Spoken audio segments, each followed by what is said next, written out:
Okay, we should be live. How's it going, everybody?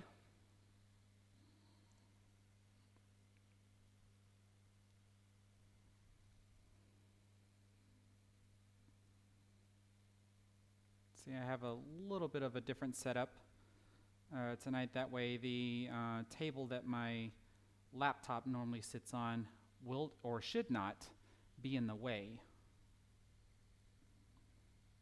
There have been some times where I actually did hit it with my cue, both the chair and the laptop. Now it's a little bit more out of the way.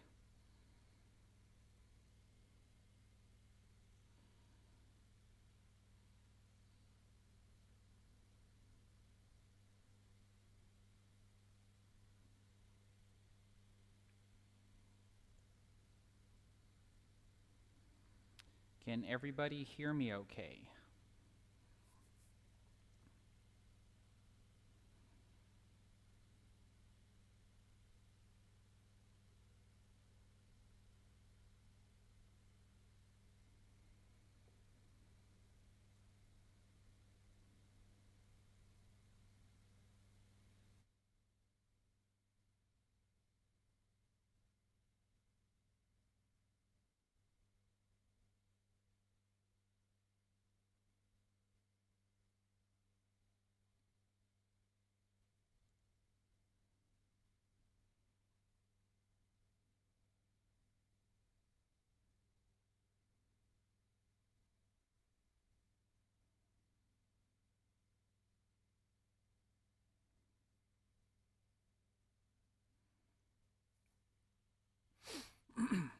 All right, so what I have in store for y'all tonight, I am working on my next YouTube video. It's going to be another pool coaching lesson. I'm going to be doing Bryant from Corner 4 Billiards. He's actually next in line.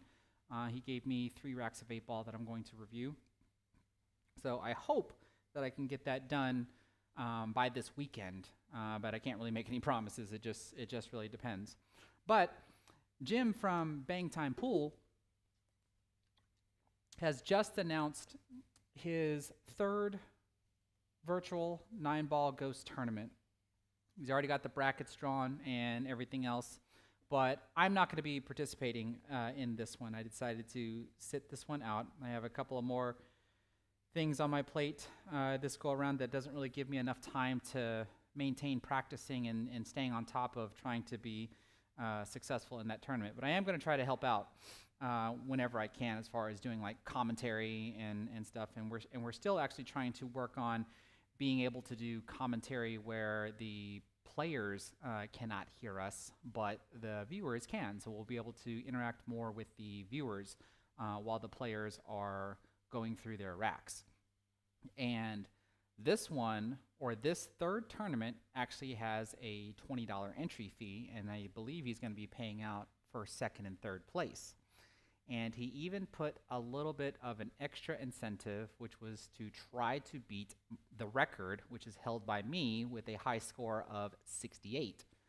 So in lieu of that incentive, I thought I would try to make some attempts at running 9 racks and see if I can beat my own score, if that's possible. So that's what I'm going to be trying to do today.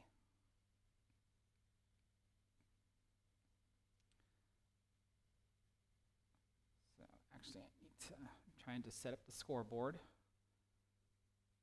Hope everybody's having a good day today, or good evening or morning, wherever you're at in the world.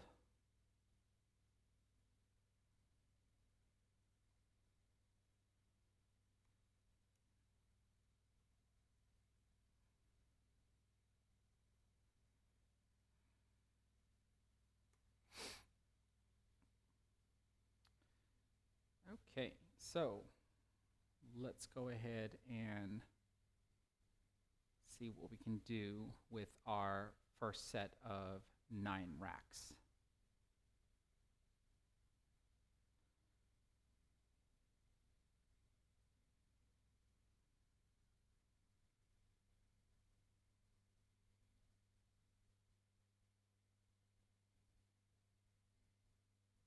Okay, that all looks good.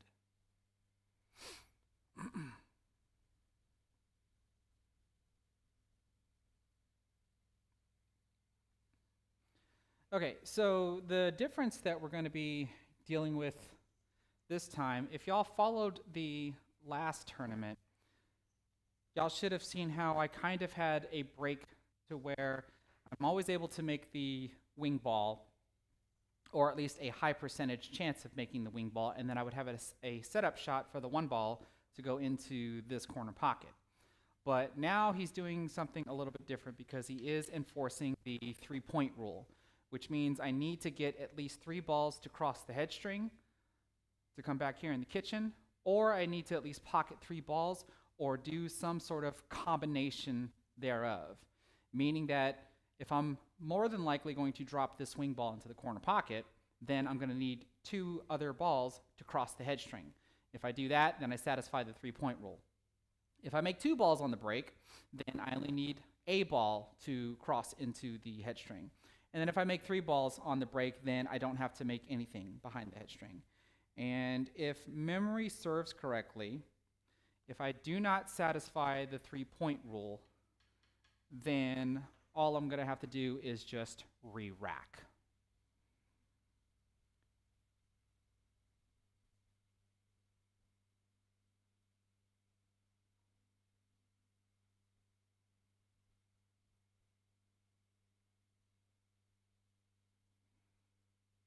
So just out of curiosity, is anybody in here? I haven't seen anything in the chat yet.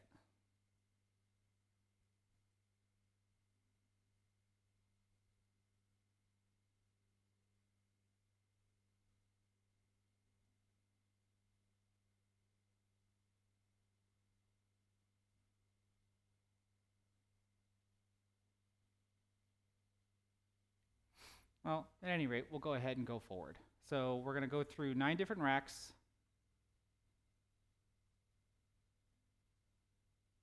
And we'll try to keep score. So if I take ball in hand after the break, then the most I'll be able to score is 9. And if I don't take ball in hand after the break, then the most I can score is an 11. So more than likely, I am not going to be comboing in the 9, so I don't have to worry about scoring anything less than that. But the main thing we need to look out for on every rack is to make sure that we satisfy the 3-point rule. So I am going to be hitting these a little bit harder than what I used to. We're still going to try to make the wing ball into the corner pocket. We're going to try now to get the one ball to bounce off of the side rail, then the short rail, and come over here while we still try to get the cue ball to land near the middle of the table to hopefully have a shot on the one ball.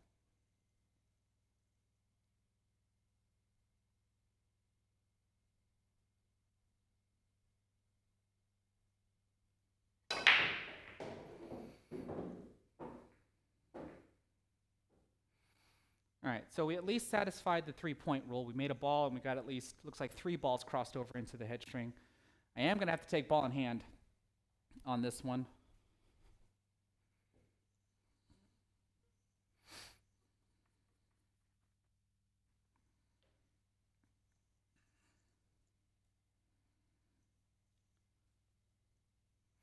So just play the 1 in the corner and just follow up for the 3.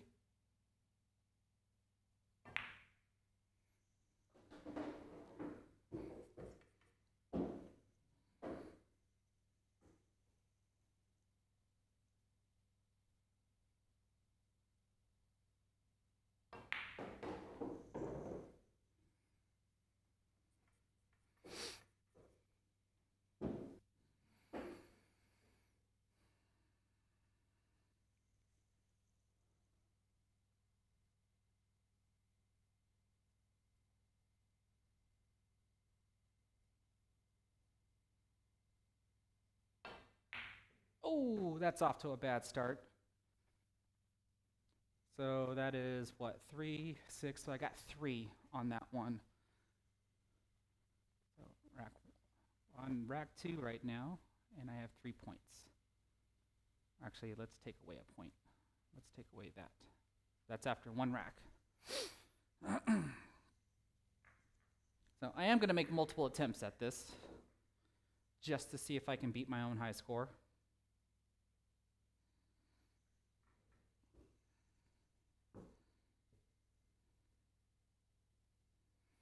Oh, and by the way, there is supposed to be a pattern rack, and this was the pattern that Jim actually gave me for tonight's stream, and that is to have this sequence of numbers, which is actually kind of funny. So it's all the odd numbers from least to greatest, and then all the even numbers. So I have 1, 3, 5, 7, 9, 2, 4, 6, 8.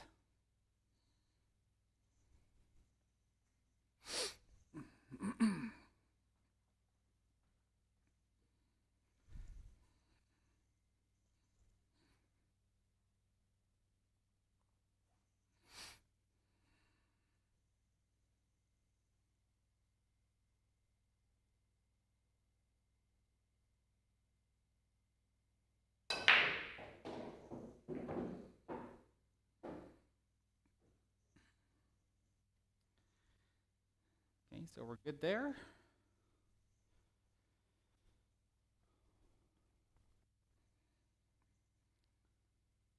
Debating on if I want to combo the 7 ball in, because when I play the 6, I don't have to worry about coming down for the 7. I can just get shape on the 8 ball. But we'll leave the 7 alone.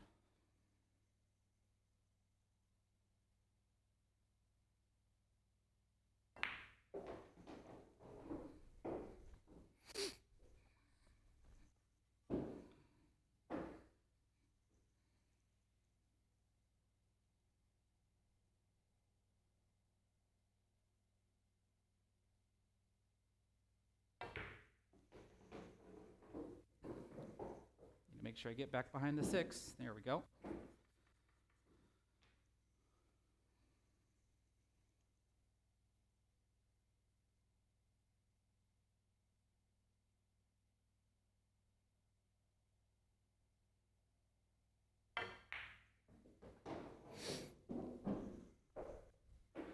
Wasn't sure if I can go around the 9 ball. That's why I played that route there.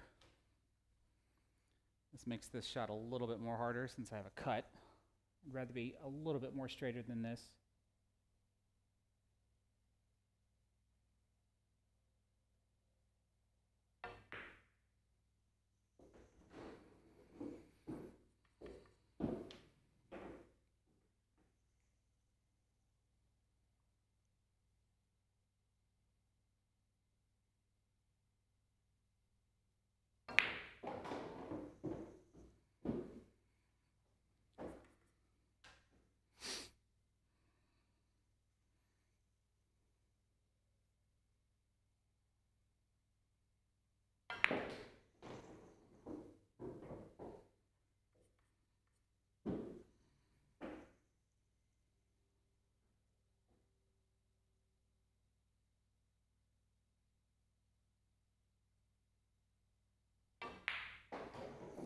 Oh, I wish that would have dribbled forward just a little bit.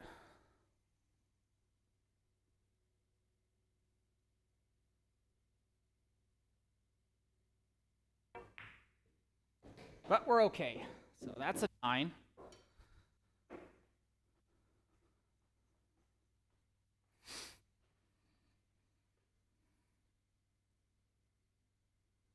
After 2 racks, I now have 12.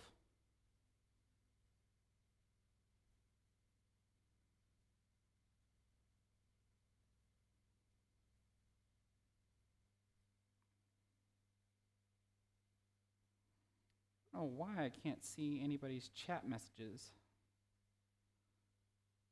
Well, hopefully this doesn't mess up anything.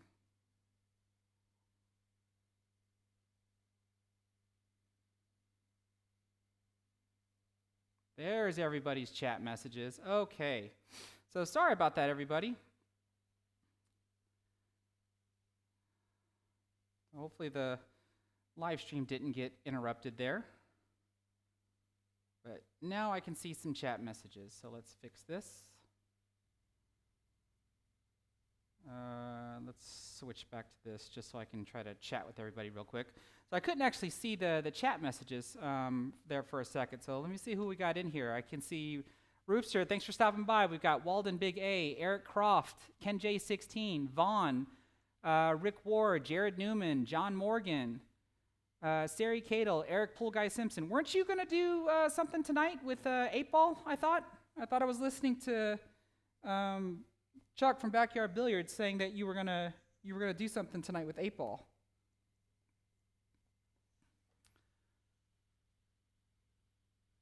I see Rax Accoutrements or Accoutrements. I don't know if that's supposed to be French. Scooper JS, how's it going?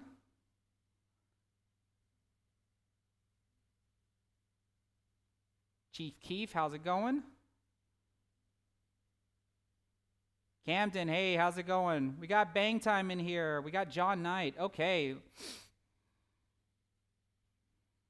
Actually, no, I didn't have chat hidden. I had everything up. It's just like nothing was coming in. But then when I refreshed YouTube, it finally just popped everything back in. Johnny Boy 25, when do you think I'll do another tip replacement video? Hopefully here soon. I have a how tip that I want to be able to put onto my Sean, because this was a tip that I had won from the Cue It Up podcast VG10 1.0 tournament. So I don't know if you're going to be able to see this. There we go. But this was part of one of the raffle deals or raffle packages that I had won. And I've never hit with any one like this before, but I was going to put it on my Sean because my Sean's due for a new tip.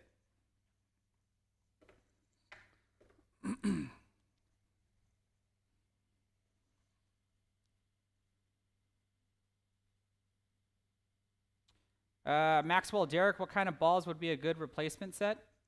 I mean, I kind of feel like that's going to be personal preference, right? I have Cyclops Zeus balls on my table, and if you saw my 36-ball break and run rack, that had a mixture of Aramith Schnooker balls, but obviously I'm not going to recommend that if you're going to try to play 8-ball or 9-ball.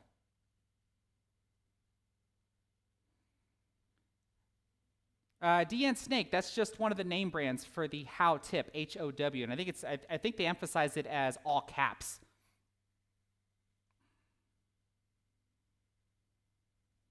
Camden, can you replace the tips on the Revo yourself? I mean, when I get to the point to where my Revo needs one, I'm going to. People have asked me to replace their tips on Revos before, and I kind of turn them away. I tell them, like, unless you're comfortable with me messing with a carbon fiber shaft, then I'll go ahead and do it. But, you know, I kind of don't feel like trying to replace a tip on a carbon fiber shaft until I do my own. Like, I don't mind messing up my own stuff. I just don't want to mess up somebody else's stuff.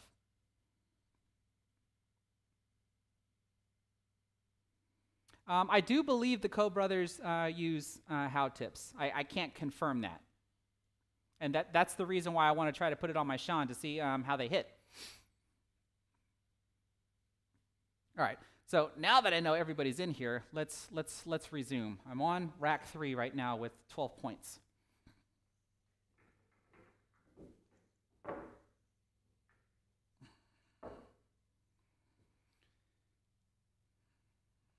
So I moved my transmitter now to my back because I listened to the last live stream and I saw sometimes that even when I had it here on my left, if it hits the table, then it kind of cuts out. So hopefully here in the back, it won't cut out, but we'll find out when I end the stream. Like I said, I'm going to make a couple attempts at this. This isn't just going to be one attempt. I already had a bad start with that first rack. So these other attempts have to be good if I want to break the 68.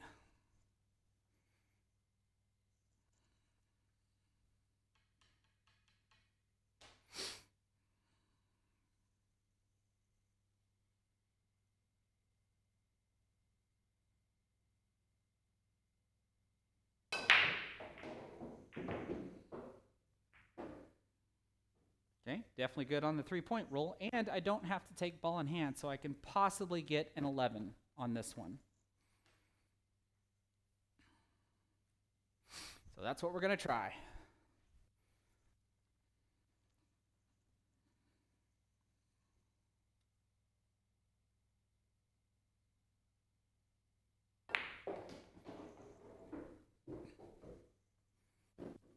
wish I would have hit that just a little bit harder.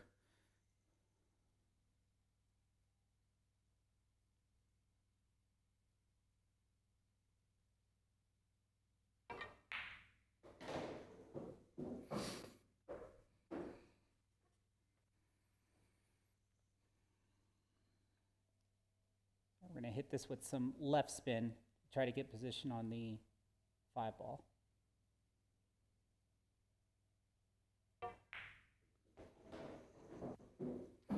And it won't be very often that I'm going to say what I'm going to do, as I'm going to try to really focus on beating the score.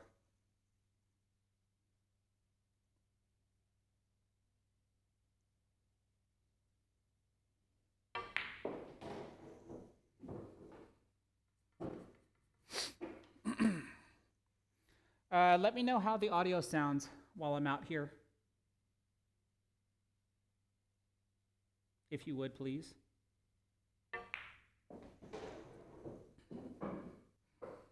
I do have a filter turned on, so hopefully you don't hear like background wind, which would be the microphone buzz.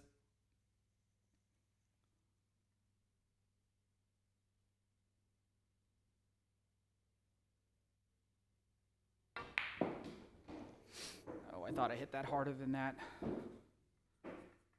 Let's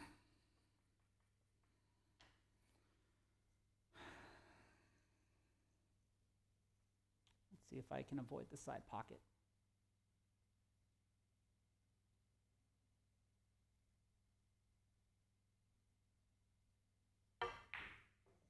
Oh, but I gotta be able to make it. Gee whiz. All right, so that's 7. 1, 2, 3, 4, 5, 6, 7.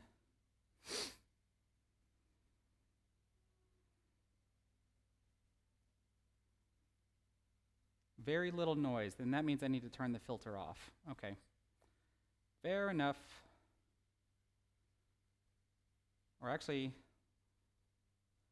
let me add some.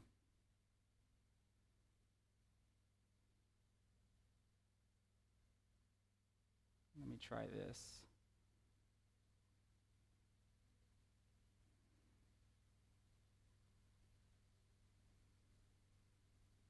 So we'll try that. I made some adjustments to the filter.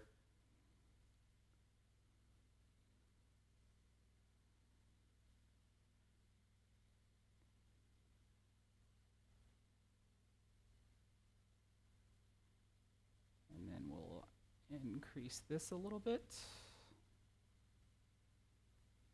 Rack accoutrements. My pockets are standard cut, so it's 4.5 on the corners, and then I have 5-inch side pockets. And when my table gets refelted, I'm going to have my pockets shimmed to 4.25 on the corner pockets, and then 4.5 on the side pockets. All right, so let's go through these racks.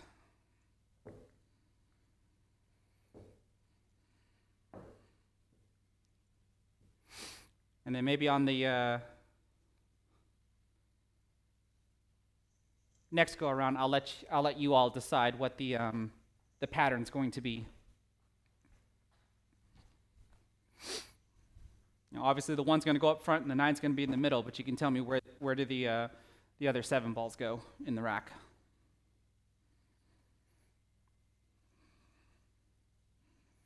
All right, so this is rack 4.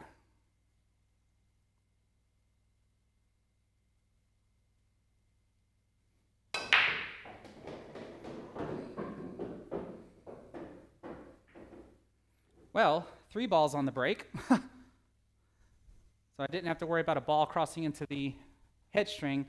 And man, if this cue ball was just a little bit further away, I would have attempted that. So I'm going to go for a 9 on this one.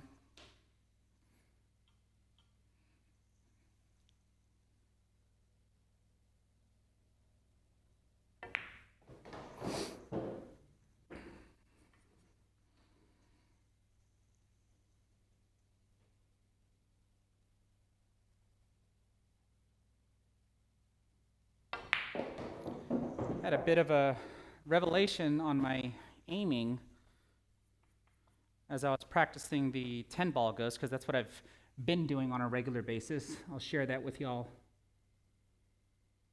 when I'm done with the set.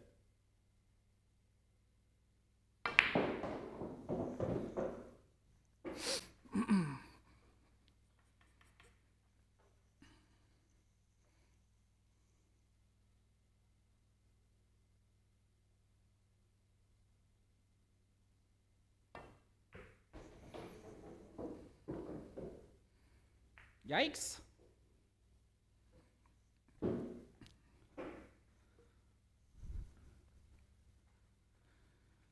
Okay, been here before.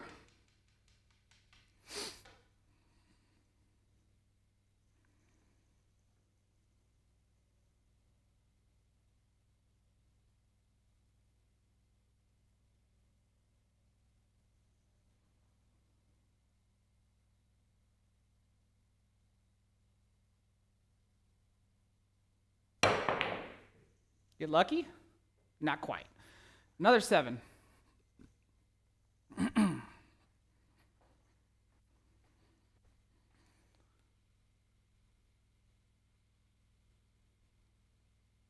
Let's see, so I've got 5 racks left. So yeah, I can still do it. I can still do it in this set.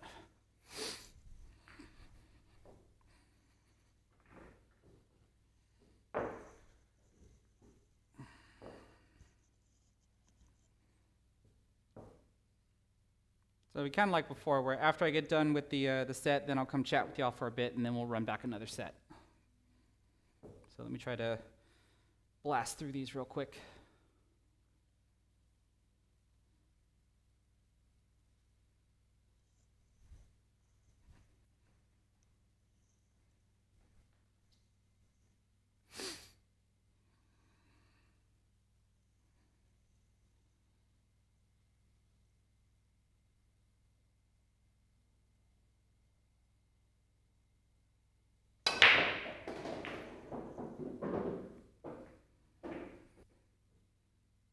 So this is kind of the break that I'm looking for, to have the 1 ball here for this corner pocket.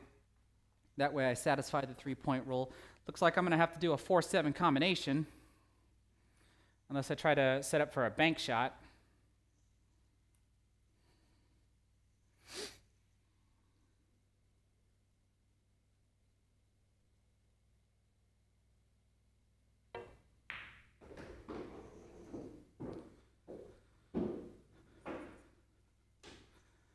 So there's the combo.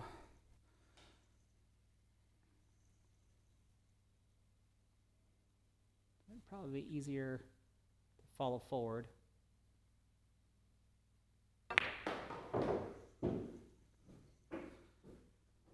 Well, maybe not. Maybe I shouldn't have done that. I should have drew back. Combo is still there, though.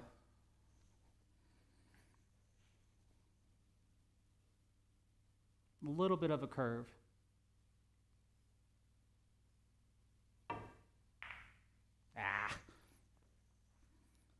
That was my own fault. So that was only 4.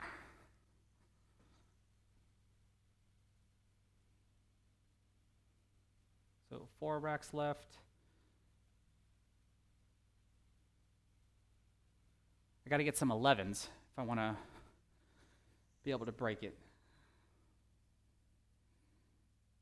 Because I think that'll be the idea. If I realize that I can't break the record in the set, I'll just go ahead and end the set.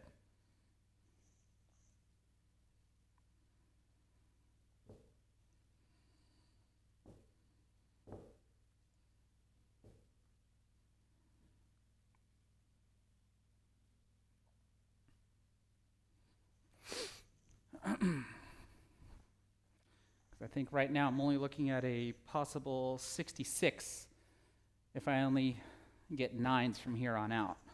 So I got to get some 11s in here.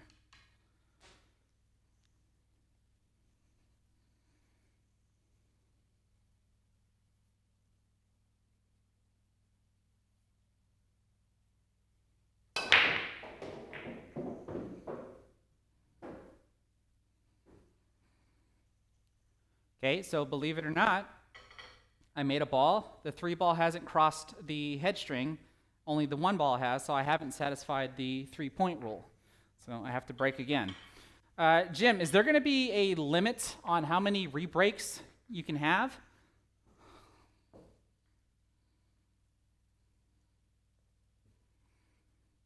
Normally, I would just think that that would actually end the rack, but in a friendly competition like this, I can understand being allowed to at least re-break. But I would also think maybe there should be a limit on how many re-breaks you're allowed to have, or at least something to think about.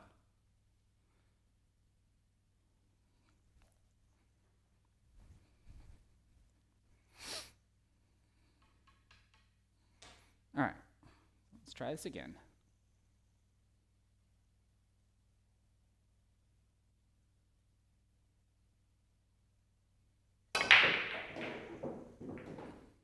See what I mean?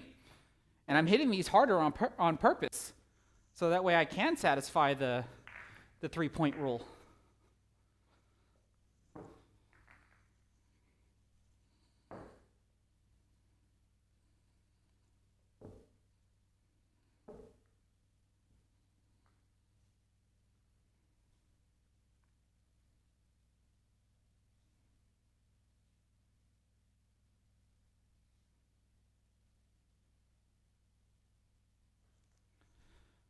All right, 3rd time's the charm. Still on rack 6.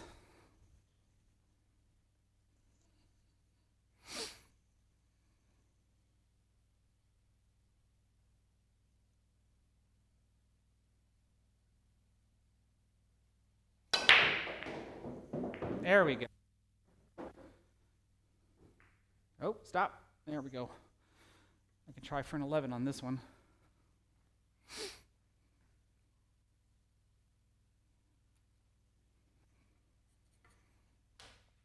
It's like a possible 5-7 combination, maybe.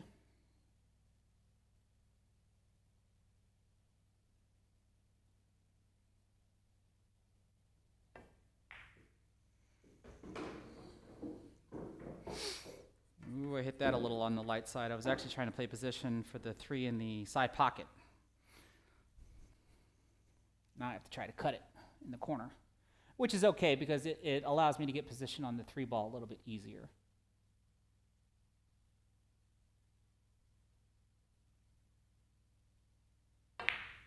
Unless, of course, I miss. So 1, 2, 3, 4, 5, 6, 7, and I didn't even get position. That's only a 2. So with only 3 racks left, I can't beat the record. So we'll go ahead and stop there.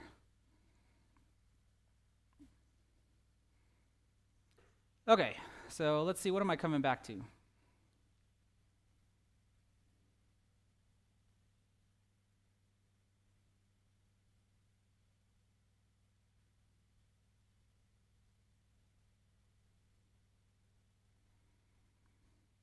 Jared Newman, I mean, I think diamonds are usually the preferred ones as far as the quality. I think Rasson is now up there because, I mean, the Moscone Cup was using Rasson tables before.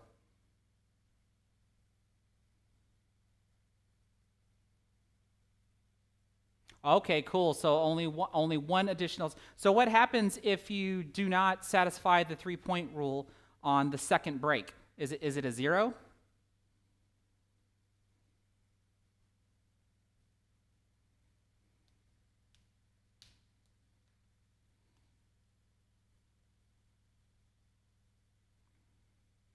Okay, it'll be even if you make a ball on the break, it'll be a 0.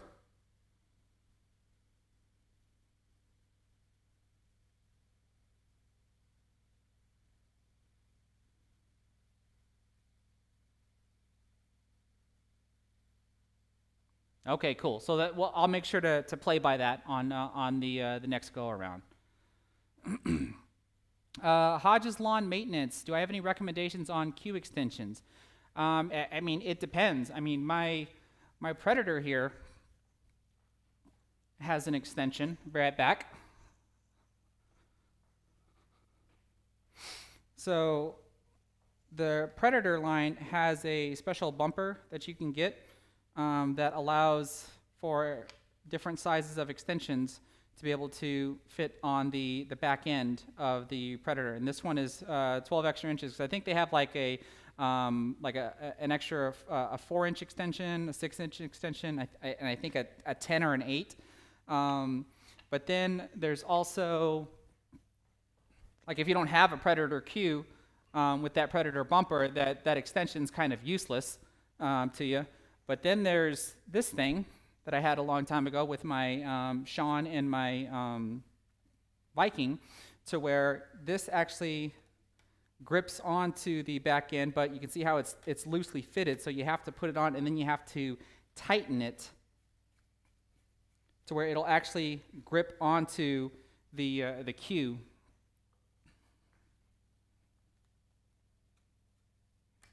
Let me see here.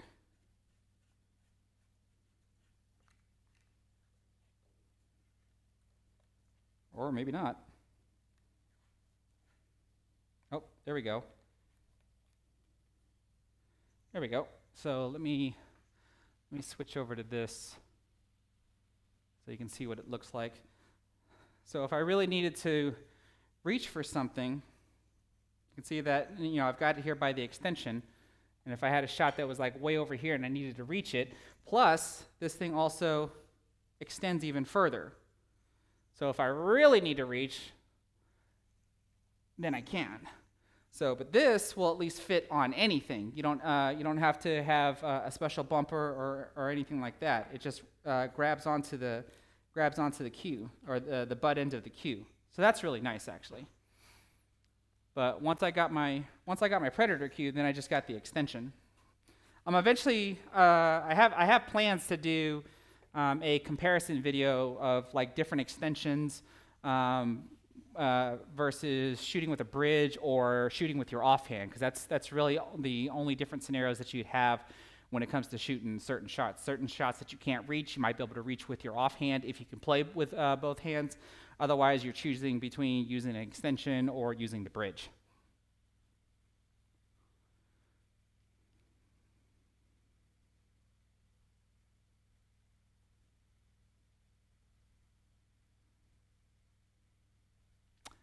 Sarah Schmidt, you notice that I have the black shaft. I mean, these are the Predator Black 4.5 with the 12.9 Revo shaft, and that is the BK Rush with its Revo shaft and hybrid tip. You got a jump brake cue. What kind of jump brake cue did you get? Chuck and Heather Coling, I'm assuming you're asking me why am I not shooting in Bank Times tournament again. I just don't have enough free time right now to devote to practicing to stay ahead for that tournament, as well as work. I mean, work has got. I was up until like close to like 12 a.m., 1 a.m. this morning working, and I'm now playing 2 APA league nights. I'm back on playing 9-ball, so hopefully here soon I'll actually have some 9-ball APA matches that I can actually publish, just like how I've done with my 8-ball matches. So just my free time is just a little bit smaller, but you know it doesn't take any effort for me to do like commentary. So like, you know, on some of the events or some of the nights, I'll be able to sit in and do some commentary, because Jim and I are still working on trying to be able to do commentary where the players won't hear us, but you'll be able to hear us. So like you'll hear me in the background saying, I think he's going to do this or he's going to do that, et cetera, et cetera.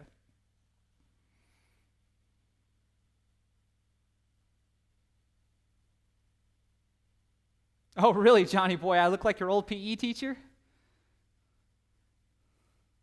I mean, people don't think I look that old. I just shaved. People think I look pretty young, especially for 40.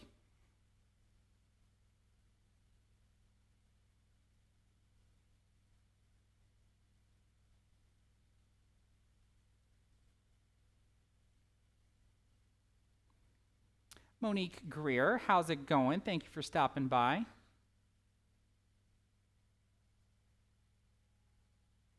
Sarah Schmidt, any advice on pattern play for a player who is just starting to play the game competitively? I mean, are you playing? I'm assuming you're asking about 8-ball, right? Because in 9-ball, there's only one particular pattern, right? You're going from the 1 to the 2 to the 3. Now, how many different rails you might be hitting or no rails at all as you transition from one object ball to the next, could be a little bit different, but the pattern is going to remain the same. If you are talking about 8-ball, the first thing I always like to advise beginning players is to keep your cue ball movements small because it's easier to control. And you'll at least have a higher chance at being able to make the ball that you're trying to make, and then your cue ball won't roll very far away from the object ball that you just tried making. So you're going to want to start by shooting a little soft. You don't want to hit it too soft though, right? Because you don't want to hit an object ball and have it not make it to the pocket or not hit a rail, because that's going to be considered a foul. But you do want to try to find this happy medium to where when you shoot at a ball, the ball travels towards the pocket, and if it misses, it stays near the pocket. Therefore, it blocks the pocket as well. And then that way, when you get back to the table, you don't have to worry about that ball. You can start working on other balls unless there isn't a shot for you to choose. Then you would take the ball that you just previously missed because now it's sitting next to a pocket. That's usually the first thing I always advise all my APA players when they're on my team. Then as they get better, then I start actually showing them like how to transition from one shot to the next, because usually they're just hitting the cue ball directly in the center. So more times than not, it's going to be rolling forward by the time it hits the object ball. So they first start to learn where that cue ball goes naturally, all by itself. And then they're able to plan maybe a ball or two ahead.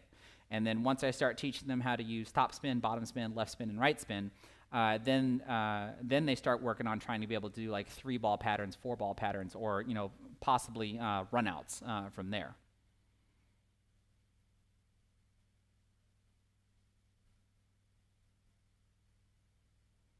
Young Tran, how's it going? Thanks for stopping by. All right, I tell you what, let's go ahead and try to do this again. So we've reset the score back to 0. If I don't satisfy the 3-point rule, I only get one more break. Otherwise, it's a 0.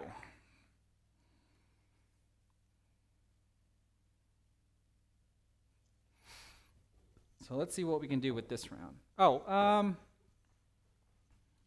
The first person to type in a pattern in the chat, that's the pattern that I'm going to use. So remember, start with the 1, and then the 9-ball should be your 4th number if you just type in the numbers from left to right. So the 1 will be the first number, and then the 9-ball will be the 4th number. And then let me see what the other numbers are after that.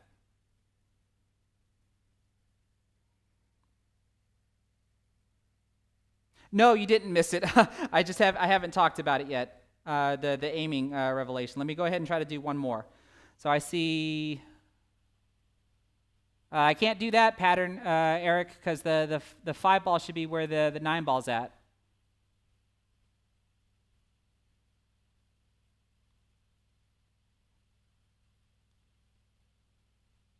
Wait, no, never mind. I see it. So 167. 598 324. So I heard 167. You're gonna have to keep me straight on this. 167 598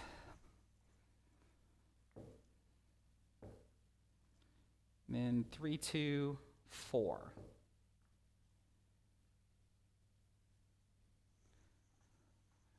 Right?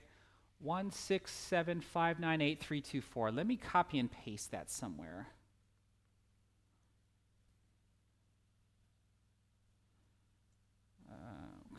Paste it right here. Okay, so let's transition. Okay, so I heard that now I'm going to be playing with 167 598 324 for these next 9 racks. So we'll be looking for the 8-ball to fall into the corner pocket, and then try to get 2 different balls to come down here in the kitchen behind the head string.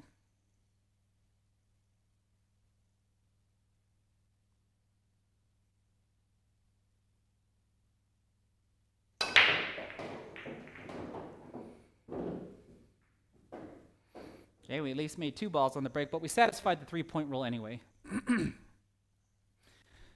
And, oh, 3 ball. Why'd you have to do that to me? That's just brutal. Doesn't go down there.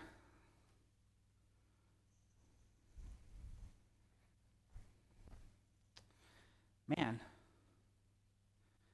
So I kind of feel like I need to land somewhere like this to have a shot at it.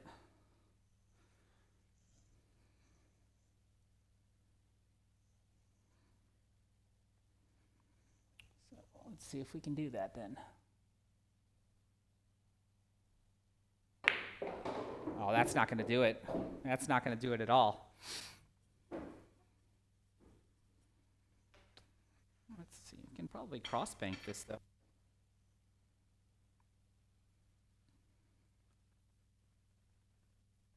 I actually really enjoy doing these shots, but usually when I go from side pocket to side pocket, not the corner pocket.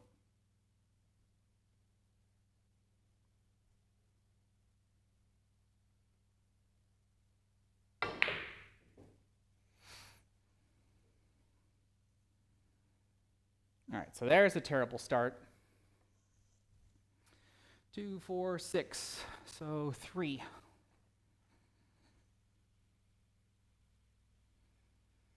Okay, 1, 6, 7, 5, 9, 8.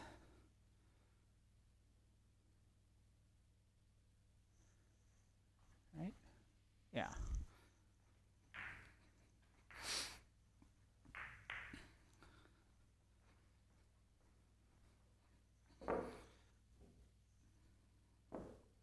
So I need to put a little bit more thought into playing the opening shot.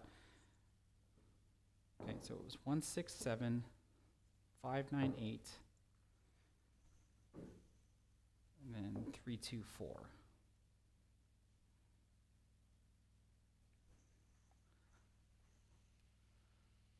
Yes. Okay. I'm gonna forget that eventually. That's why I'm glad I copied it down.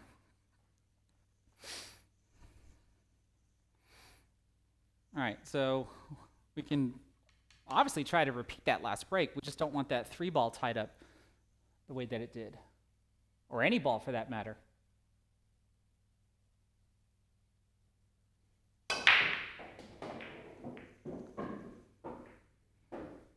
Okay, so that doesn't satisfy the 3-point rule. So 1 more break, and then it's a 0.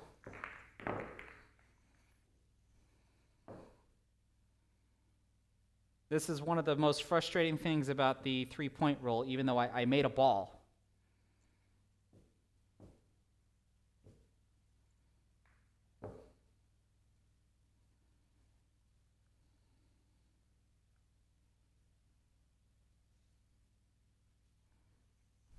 All right, so if I don't satisfy the 3-point rule on this one, it's a 0.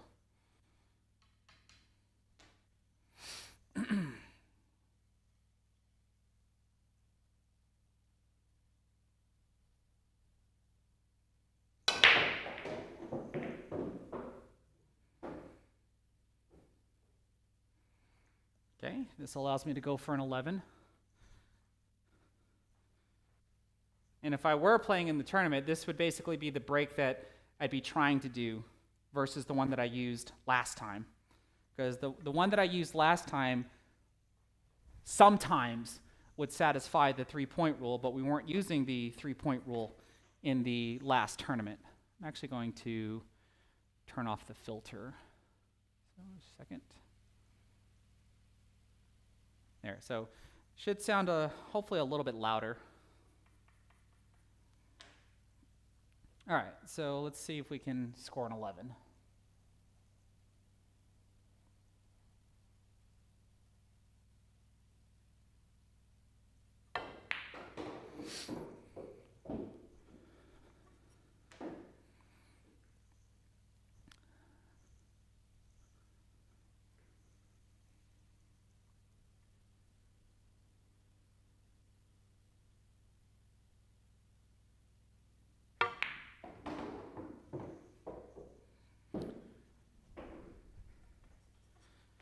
Keep these angles, that way I can use these rails.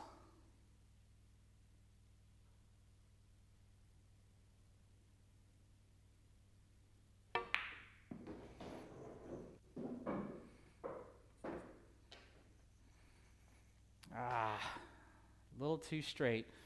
So I don't think I can maneuver the cue ball around enough.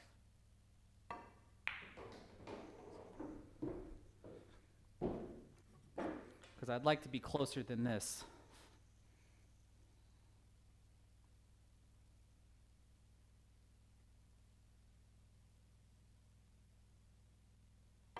Nope, overcut it. Ugh, yuck. So 5.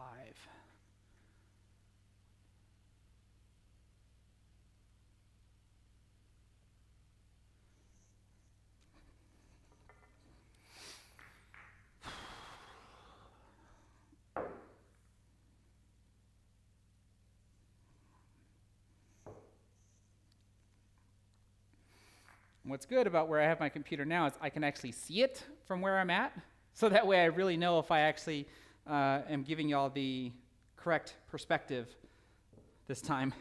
Like if I forget to turn off the face cam.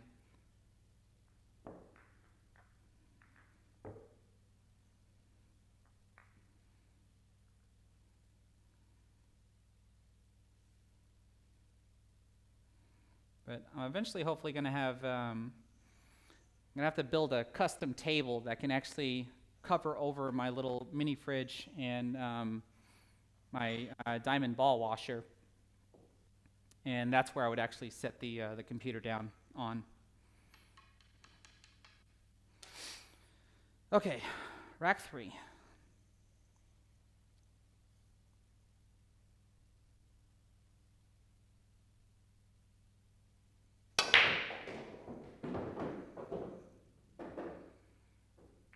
Okay, 3-point rule definitely satisfied on that one. 2 balls on the break, and I think multiple balls crossed over into the kitchen.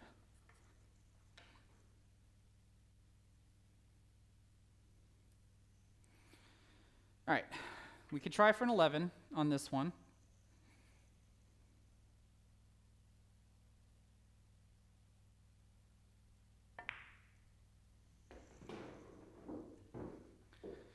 You ever hit a shot and you felt like you missed it? Because that's exactly what it felt like on that 2 ball.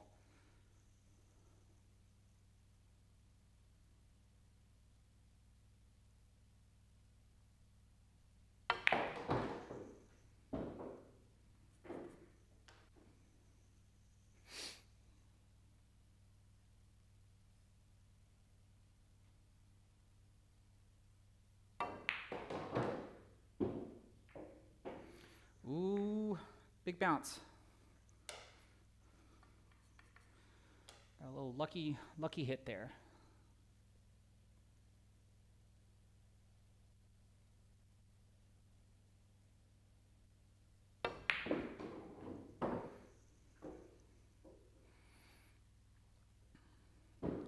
Ooh, did I get it? I'm not sure if I did. This is going to be tight.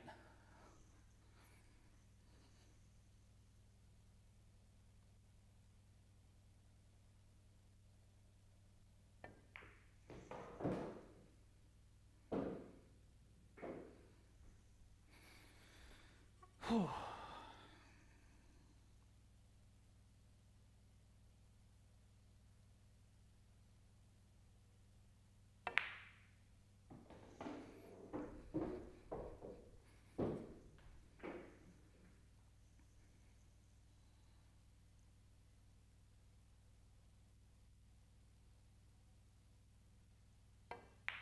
There we go. I think that's our first 11 for tonight. That's 19.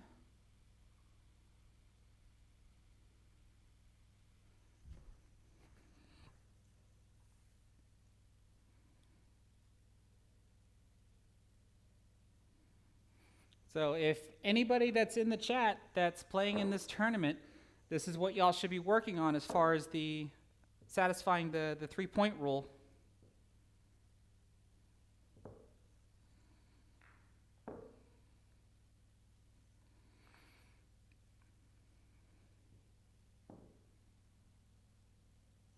What was the, I keep forgetting, 3-2-4, okay.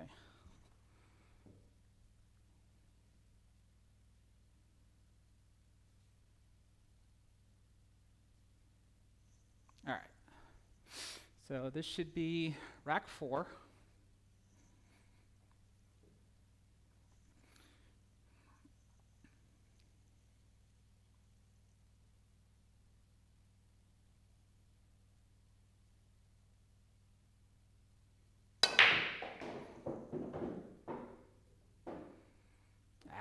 Oh, I at least satisfied the 3-point rule.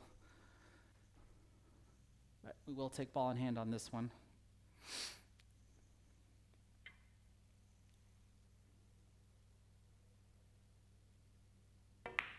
Oh gosh, that's what I get for rushing.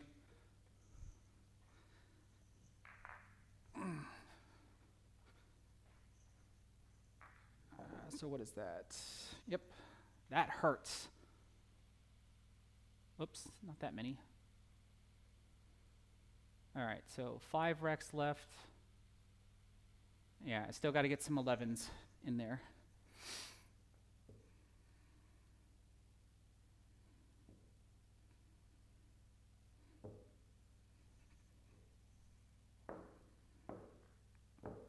I actually had a ball in hand shot on Jim's tournament that I missed.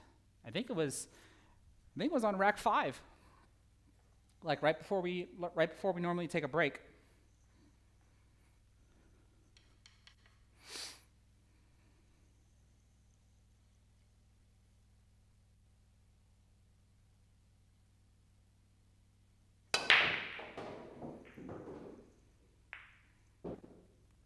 Hey, that'll work.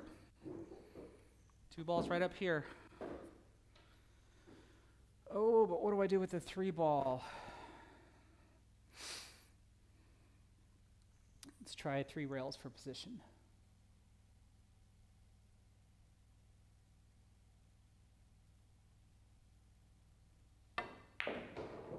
Nope. I hit that way too soft. So we can try banking this though.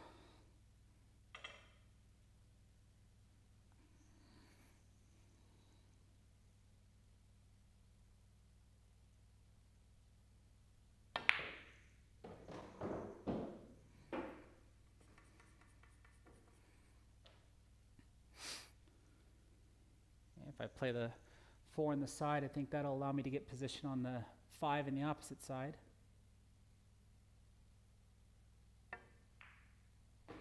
Unless I get hooked behind the 6. Ah, geez. I thought I put enough spin on it so that doesn't happen.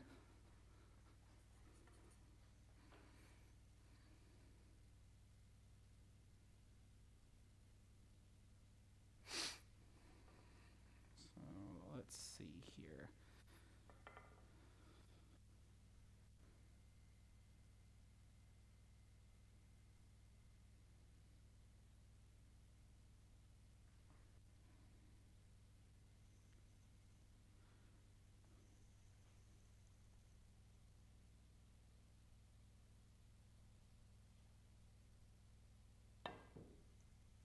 Ah! That's a recovery shot.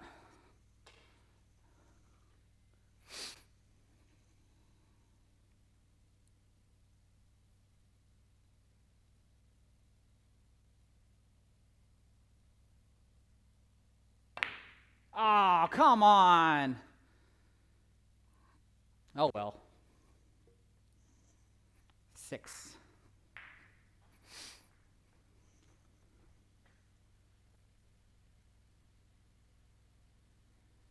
So 4, that's 36.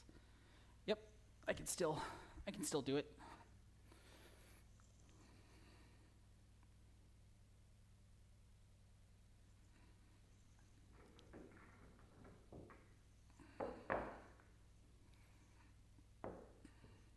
Okay, so it's 1, 6, 7, 5, 9, 8, 3, 2, 4. So be sure to think of the next pattern y'all want me to try.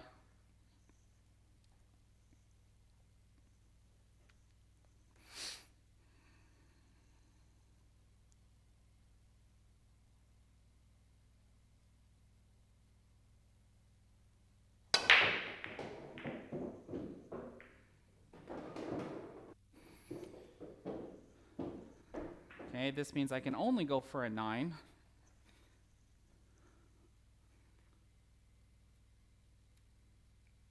I do not like how the 3 ball is tied up on the rail now.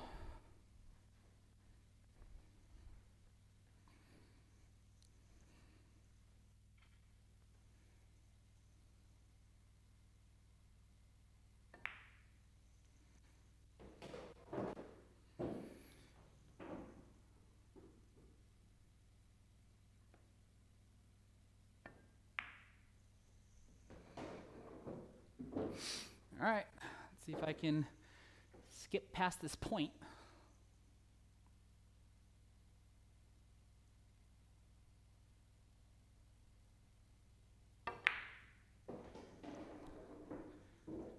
Bounce off the rail.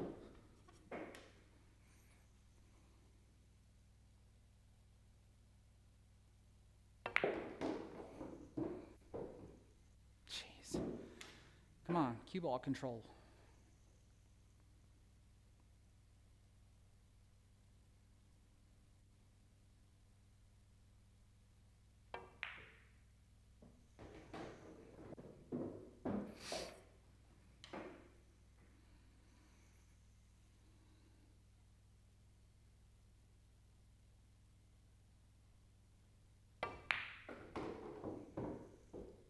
Bounce off the rail. There we go. Could have hit that a little bit harder.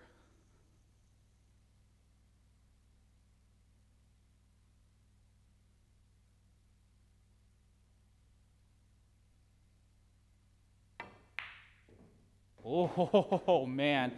I used all that pocket. But hey, we got a 9. Now I just got to fix those errors that I'm having on the other racks. That should be 35.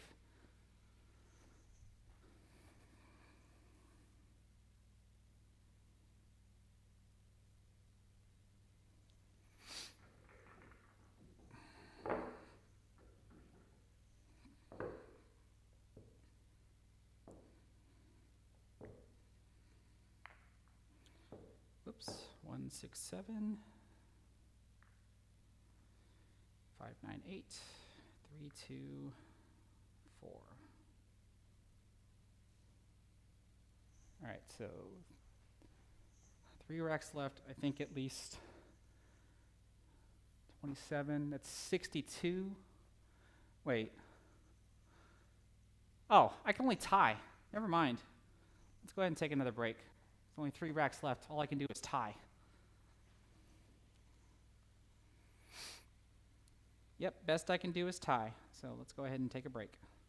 Okay, so the revelation that I had, because I've been practicing the 10 ball ghost more lately because I've pretty much got, I think, 9 ball down fairly decent. And then if I want to practice 9 ball like now, and that's being able to satisfy the 3-point rule as well as being able to like score 11s or at least do break and runs without taking ball in hand. But past couple of times, like if y'all watched my last live stream where I lost completely to the ghost, I even thought I won the last set only to come to find out that I lost the last set. And then since that stream, I've been practicing it again almost every night, same thing, race to 5, and just getting destroyed left and right. Primarily because I wasn't getting decent position from one shot to the next, and then of course just missing shots that I don't feel like that I would normally miss. And I just started to happen to notice that when I usually line up my cue, it's like right here down my chin to where both eyes come into play. But I just happened to pay a little bit more attention to what I was doing and noticed that my face was off to one side to where my left eye was more in the line of vision. Kind of like how you see, right eye dominant people might shoot like this and left eye dominant people will shoot like way over here. I'm more like this. But when I happened to notice that I was doing this, that's when I noticed that every time that I got down on the ball, if I were to just shoot and not make any adjustments, I was either cheating the pocket or overcutting it and completely missing it. And that's how I started noticing that when I get down on the shot, if I just scoot in just a tad, you can't even see it probably on the camera because the movement is so small. then that's when I noticed that the balls basically started going in and not jarring their way in. If they do jar their way in, let me show you this. Because remember, you've heard me say before that when I'm cutting a ball down the rail, I don't want it to hit like, a diamond or half a diamond short and it still go in off of the pocket here. Instead, now it's getting about here before it hits and goes in, or it just goes completely in like I want. It'll just hit the inside of the jaw and then fall in. But more times than not, the ball is actually falling cleanly in. And when I started noticing that, that told me that I'm now hitting the ball thicker than I was before. And since I'm hitting the ball thicker, that allows me to control the cue ball more, especially with spins, and being able to judge where the cue ball is actually going to come off of the rail. So now I've just been trying to just fine-tune that and try to make sure that it's not just some sort of slump, meaning that if I'm more aware of this and I keep trying to make sure that I adjust the same exact way, is there going to be a point in time to where when I actually get down on the ball, I'm actually undercutting the ball and I have to move slightly away from the shot so that way I can cut it a little bit thinner. Because I have noticed that before, that I've done that before, to where my initial lineup is always like off one way or the other. And before I used to line up the shot and realize that I was hitting the ball too thick, and therefore I would make an adjustment. And so now when I try to make that same adjustment under these conditions, I'm overcutting a ball more. So I'm just trying to be very aware on when I get down on the shot and seeing how the cue ball looks to the ghost ball to know whether or not if I'm overcutting the ball or not, then if I need to actually come a little more on the inside of the shot. And so far, it's been working.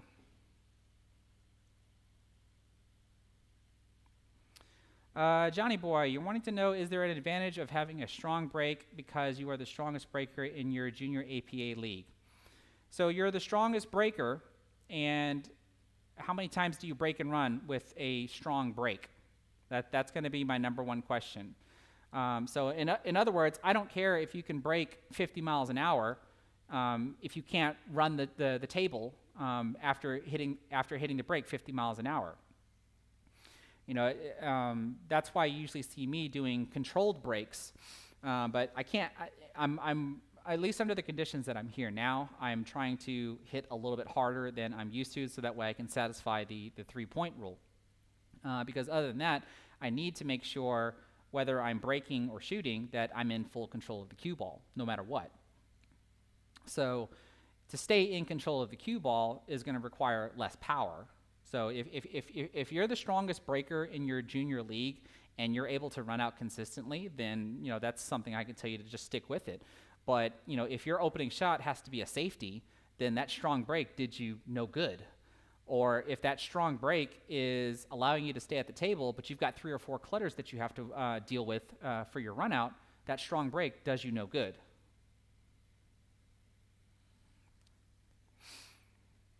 Yeah, so you don't run the table a lot, and you do get good spreads, but those would be all the things that I'd be looking at, right? Do you always get a good spread, meaning that are there never any clutters on the table after you break? And then, of course, look to see where all of your transitions are. Like if you see that you're having to go from one end of the table to the other all the time, then like there are all these little fine details that if you look at over a long stretch, because you can't just look at one break and go, yeah, this is the break that I'm going to use. Like, you have to do like 30 to 50 breaks to give you a decent sample size to know, is this break going to work for you or not? Let alone if you're always breaking with power. I mean, at some point in time, you're going to get tired, right? Especially if you're playing long races. They might be good for short races, but if you're playing in a long tournament and stuff, you're just going to wear yourself out.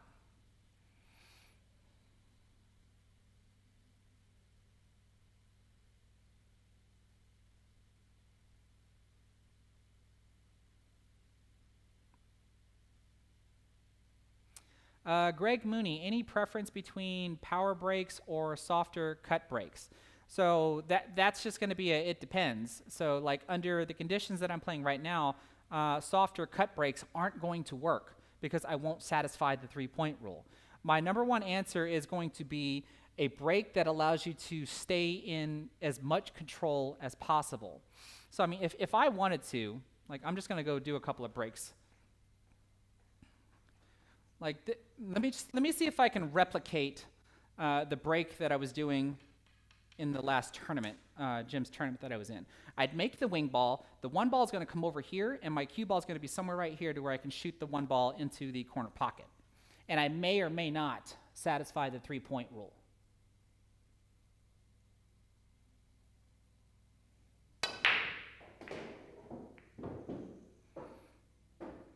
Okay, so I satisfied the three-point rule on this one. But I'm not always going to do that, let alone I dropped another ball.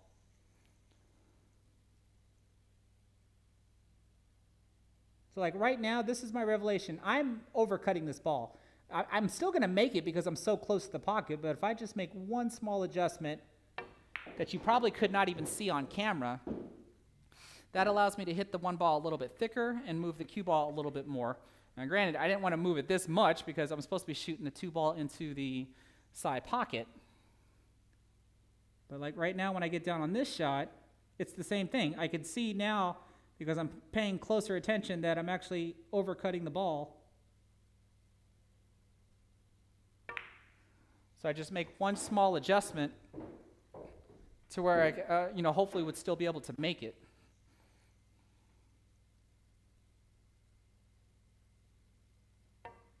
Oh crap, I hit that so soft. That was by accident.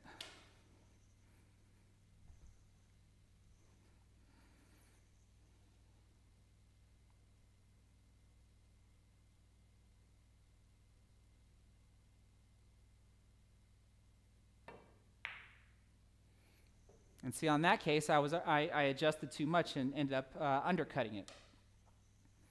So these are things that I'm still learning now with this different way of, well, it's not like it's a different way of aiming. This sudden realization of my aim.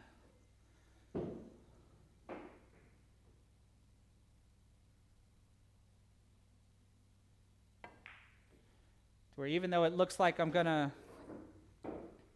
overcut the ball now on my initial setup, and when I make this one small adjustment, that it's not too big of an adjustment.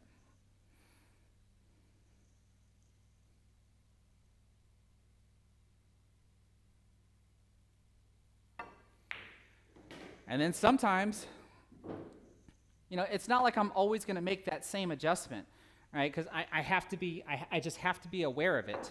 Because sometimes I'm going to get down on a ball and realize that I'm hitting it too thick and have to make an adjustment the other way. So it really just depends.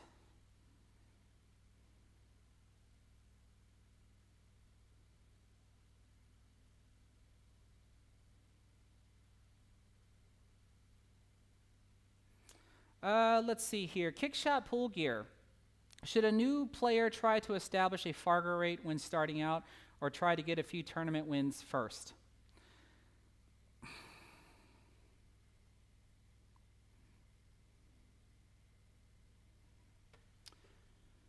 I don't think it really matters, right? Because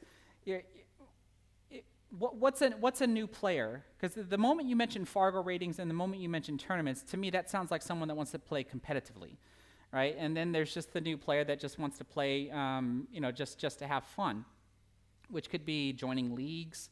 You don't even know if they're gonna invest in equipment and stuff.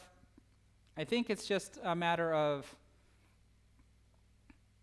if you're going to play in either your local APA league or your Napa league, which I don't think either of those report to Fargo, because otherwise you're playing BCA,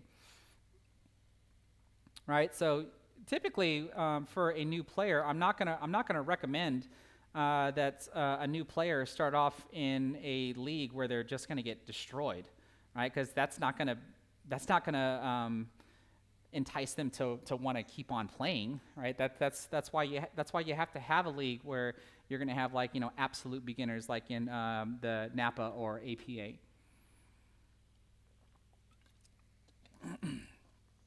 Because tournaments are going to be the same thing. I started playing tournaments and gambling like 6 months after playing, and I can tell you right now that I probably wished I would have waited a little bit longer, especially on the gambling aspect, until I got a little bit better. But that was way back when. That was long before Fargo even existed. So if anything, I would think my answer is, if you're planning on playing competitively, here's the way that I teach my APA players, especially those that don't want to just play APA. So hope this might answer your question. So anybody that has joined my APA teams to play for me, the first thing that they have to overcome is playing for me, because they're nervous. Primarily when they see the way I play, and they're thinking, like, one of their initial thoughts is, I expect them to play as well as I do, which is completely wrong. I have to convince them of that otherwise. And then they want to obviously be able to win as well, because they know that they're on a team. They don't want to let the team down. And I have to convince them of that as well, that I don't care if they win or lose. All I care about is that they get better. And then over the course of time, wins are just going to naturally come. And so what ended up happening was, once they went through their first league with me, we'll even make it to playoffs. So once we got to playoffs was a whole nother type of pressure for them, because they already started getting comfortable playing in the local league and getting familiar with everybody. And the next thing you know, you hear the word playoff. Like, we're playing the same exact people, but we're in a playoff environment. So for some reason, they got nervous again. But we got through it. And so I told them, I was like, so the next time we play league, you should be less nervous. You're familiar with the people, because we play an in-house league. We don't have a traveling league. And therefore, you should be a little less nervous when you play. And that turns out to be true. So then, once they feel like they've conquered the nerves of playing in the local league, whether they're playing someone higher than them, same skill level, or lower, then I say, well, now try some tournaments. JNav, I went ahead and turned off the filter. So if you hear this, like any type of buzzing, like very, very small buzzing sounds, that's just the natural sound of the microphone. Or it could be my CPU fan, because I am streaming from a laptop. But after they go try a tournament, they're going to experience a whole different type of pressure now, because now they're playing for themselves. But if they're able to conquer that pressure, then that makes league easier after that. And so once they feel comfortable playing in tournaments, and then when they feel comfortable playing in league, then I say, now you need to go ahead and try gambling. And I don't mean gamble to the point to where you break your pocket. Like, that's the last thing I'm going to suggest to someone. But you definitely don't want to lose $10 or $20, especially in one go. So that puts a whole nother type of pressure on you. And if you're able to conquer these three different types of pressure, then the ones that you were working on before become easier and easier. So that's probably the best way I can explain it for, like, an absolute beginner that's really wanting to learn how to play the game. Is you start somewhere small to where you can get a couple of victories under your belt, and then you gradually step into higher levels of competition. Now there are people out there that can just dive right in and just start playing, naturally talented people, but if you're not one of those, like, I would just tell you, go slowly but surely.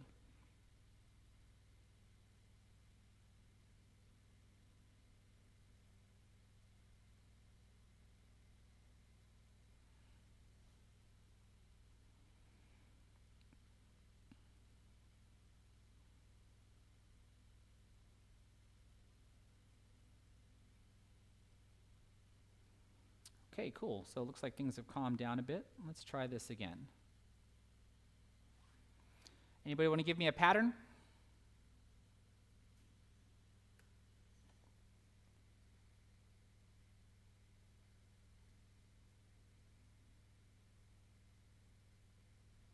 Hey, Johnny boy, thanks for stopping by. I appreciate it. Someone type in a pattern that they want me to use for the rack. Remember the 1 is the first number and the 9 should be in the middle.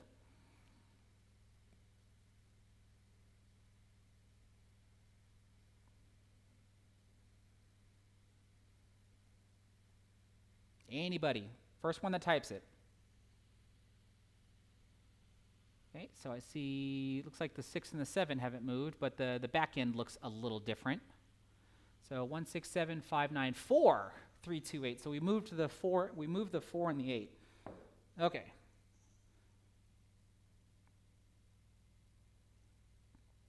So 1, 6, 7, 5, 9, 4, 3, 2, 8.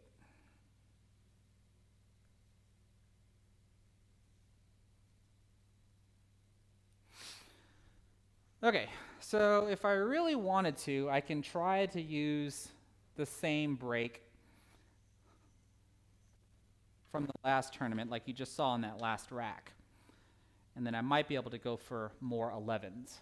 But if I don't satisfy that 3-point rule, then I'm just going to have to break harder.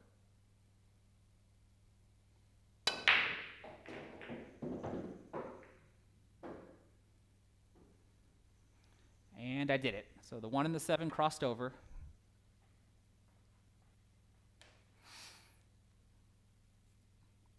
It's like this is risky. Like I don't feel like I would want to do this like all the time.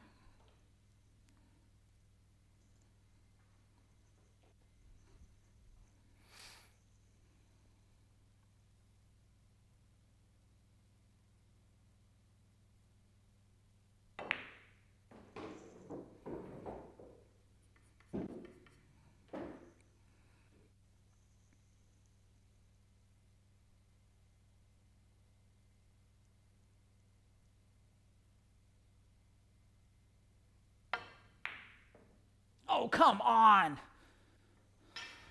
That's off to a great start. I feel like I let up on my stroke on that one. So what was that, 2?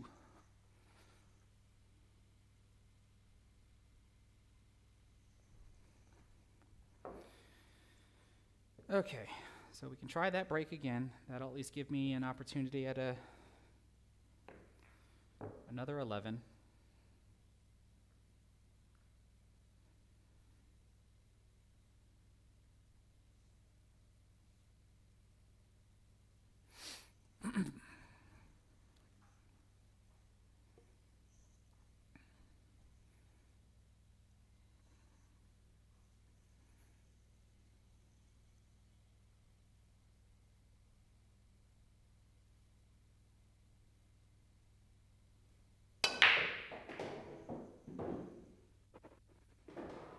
Well, not quite. Hit that a little too hard since the 1 ball comes all the way down here, so I have to take ball in hand. Well, I don't have to, but you know, the likelihood of me breaking and running would be small if I didn't take ball in hand.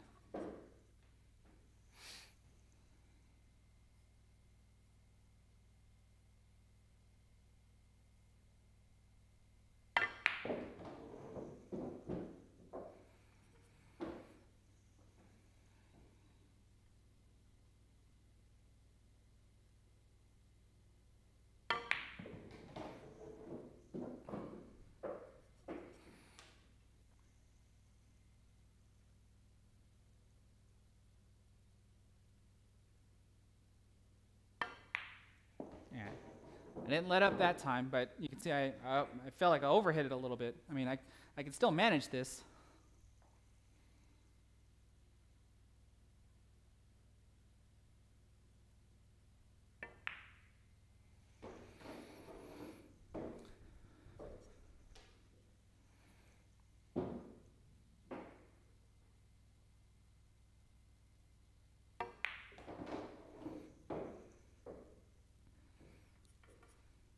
A little bit of an overhit, but no big deal.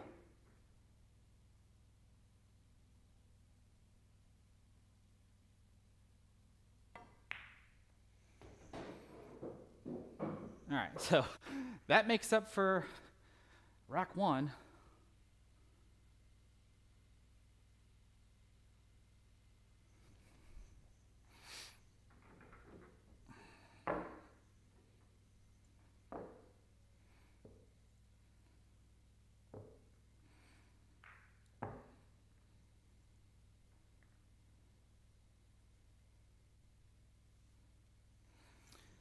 All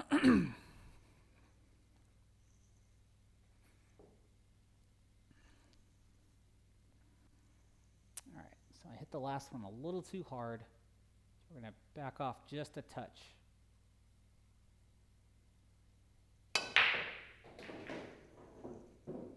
Come on, 5, get down here.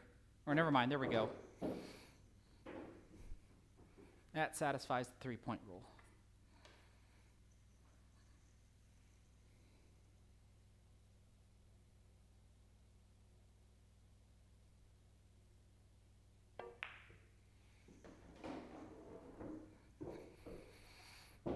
Oh, didn't want to have to bridge over this 8.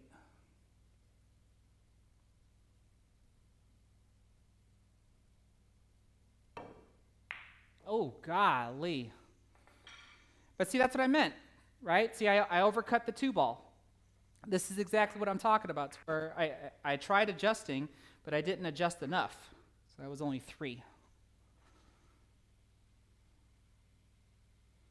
But that's exactly what I was talking about, where my initial setup appears to be slightly overcutting the ball.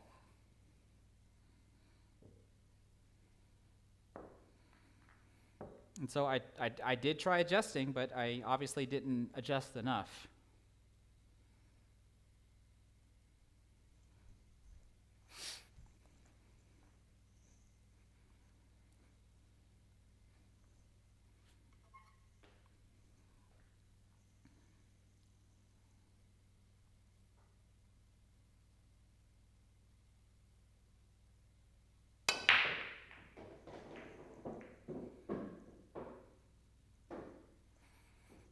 Not enough, and good thing too.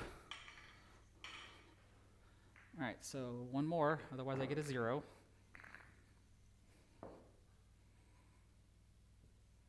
So that's why I'm just not sure about continuously breaking like this.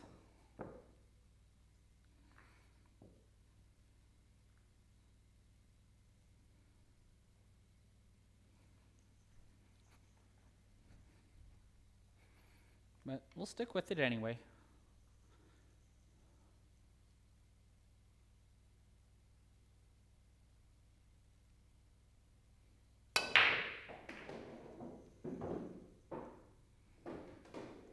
Okay, that works. Except I think the 7 ball is blocking me. It does. So gotta go for a 9. If the 7 ball was at least in the pocket, then I would go ahead and go for it.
Whew, okay.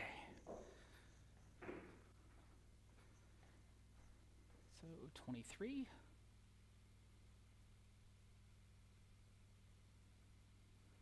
There we go. Like I said, I just got to get rid of those bad racks.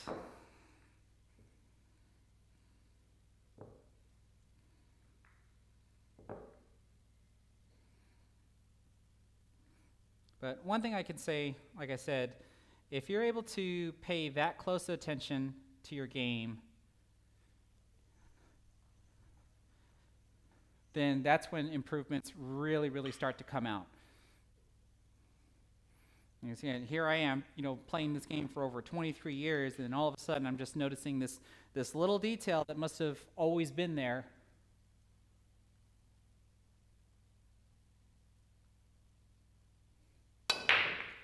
And somehow must have naturally compensated for it. Go in, 6. Because that doesn't count. I'm actually glad it didn't go in because of the 2-3.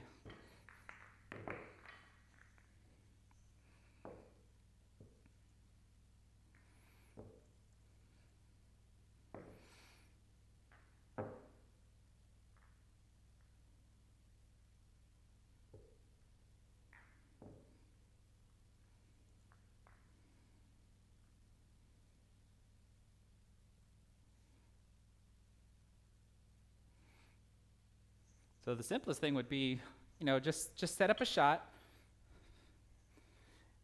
get behind it like you're going to shoot it, but then get down and don't move. Just shoot and see what your initial setup actually was. Were you overcutting it? Were you undercutting it? Were you right on?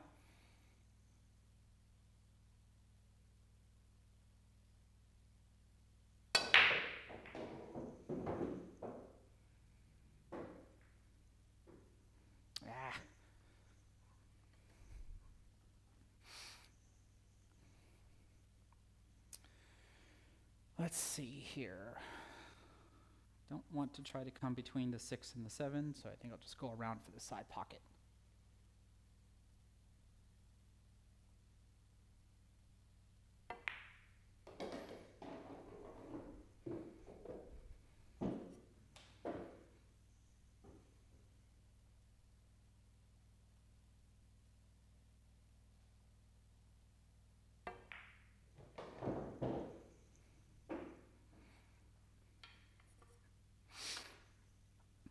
I don't like this. Try to zigzag my way back up. Or actually, no, yeah, I'm going to zigzag my way up.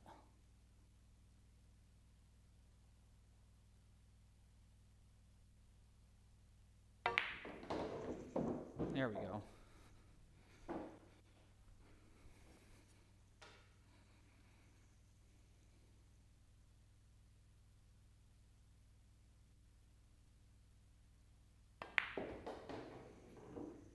Whoa!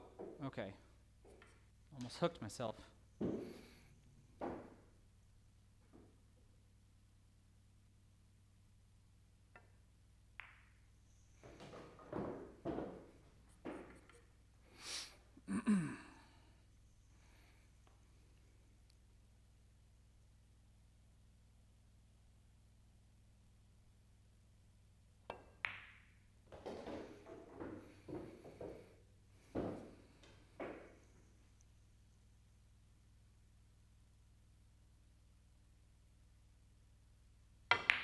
Oh, golly. All right. So 30 with 4 racks to go. So I got to get some 11s. Because right now I'd be sitting at 66 unless I get some 11s.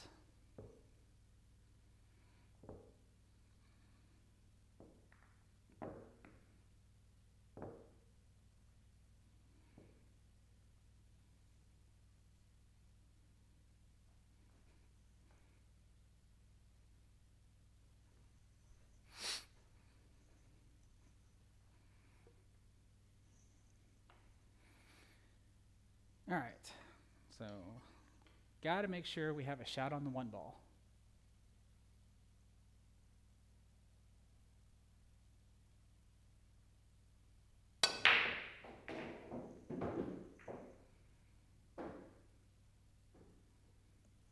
So that works. Not quite the opening shot I would have wanted.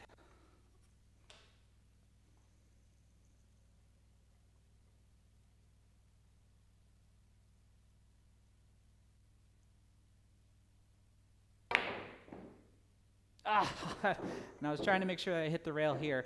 So I think that does it on this one. I don't think there's any way I can break it on this one.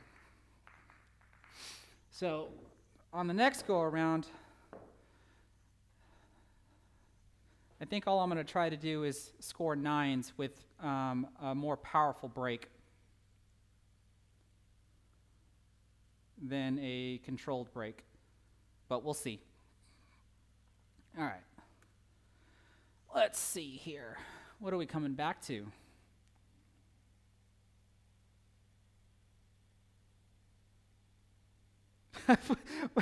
Are we talking about a wrestling match between me and Dr. Dave?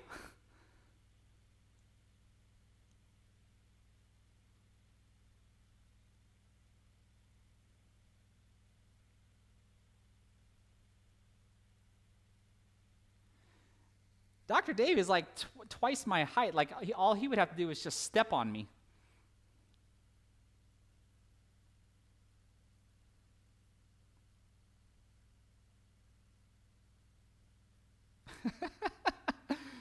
Man, what in the world did I come back to? JNav, what are your thoughts on jumping the cue ball on the 10 ball or the 8 ball break? I mean, if you're able to control it, then by all means do it. I mean, that's what the pros have been able to perfect themselves. I can try it. Like I know how to do it, because literally all you're doing is jumping the cue ball into the rack.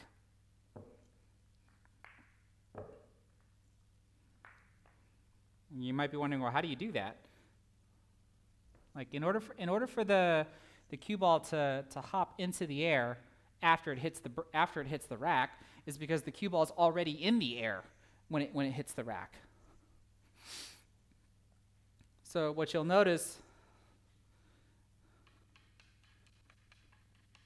some pros do. You're not going to probably be able to see this on camera, but they don't really have a leveled cue. Instead, they kind of pick their elbow up. You should be able to see that, but that means I'm putting draw on the ball, and I don't want to do that. So they'll raise their bridge hand up to where they're actually still striking a little bit above center, but they've got this, they're kind of shooting, it'll look like this. They're kind of shooting down into the ball to where if they keep going, they'll actually hit the felt of the table. But that's why when they hit, then they square up, and it actually looks like they're hitting the ball straight. So if I hit this just right, because I've got a high bridge and my cue is pointing down into the table, I should be able to get the cue ball to hop. See? So I mean, it can be done. I have to work on this enough to where like I can make a ball on the break, and usually I haven't practiced it enough to where I can do that. And so normally, when I break a 10-ball rack, or even an 8-ball rack, the cue ball might still hop with the way that I typically break, but I just feel like I'm in more control. Because instead of having that high bridge, my cue is a little bit more flatter. And again, I'm not saying that I'm going to make a ball, but this is what I'm usually trying to do. See, the 4-ball almost went, but I feel more in control of the break when I do that. Does the 3-ball go? Close. All right, so I'll try one more. It's not as powerful, but I personally feel like I have more control, and that's usually what I'm going for when I break any rack, 8-ball, 9-ball, or 10-ball.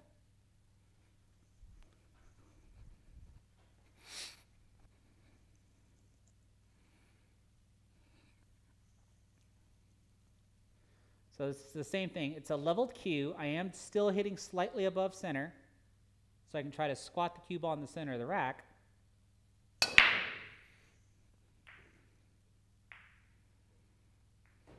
The 8-ball going in the side pocket is unexpected, because you should see that the balls that are in the second row, they track towards the side pockets. The balls that are in the corner go 4 rails and head towards their respective corner pockets. And then sometimes the balls that are in the back row here, they'll bank to the cross corner pocket. Let's try one more break. And what I've typically seen to get those balls to go, like for example, on this break here, we're looking at the 4-ball to go here. And what I've seen is it depends on how far off center you're actually breaking, how far from the middle of the table you're actually breaking. So we can still try to see if the 7 and the 3 will go into the side pockets, the 6 and the 9 will go 4 rails to their corner pockets. The 4 and the 2, they're going to bank off the short rail and come down here, but I want to see how close the 4-ball gets to this corner pocket if I hit this correctly.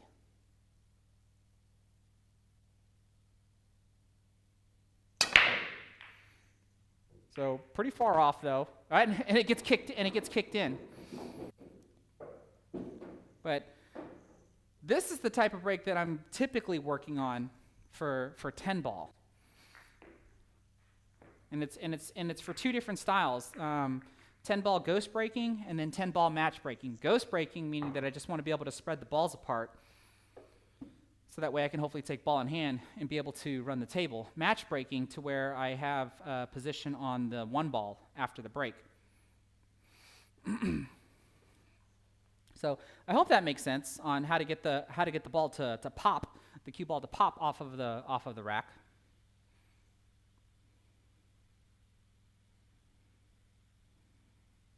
And so you saw that when I did pop the cue ball off the rack, it started heading towards the side pocket, because I obviously didn't hit the cue ball or hit the 1-ball as square as I should have.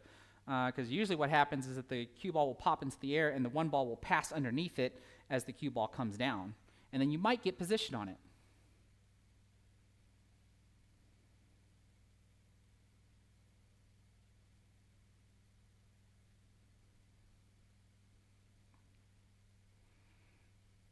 Okay, so we went from me fighting Dr. Dave to now I'm a Nickelback song. This has definitely been an interesting chat tonight. All right, so like I said, this time I'm gonna do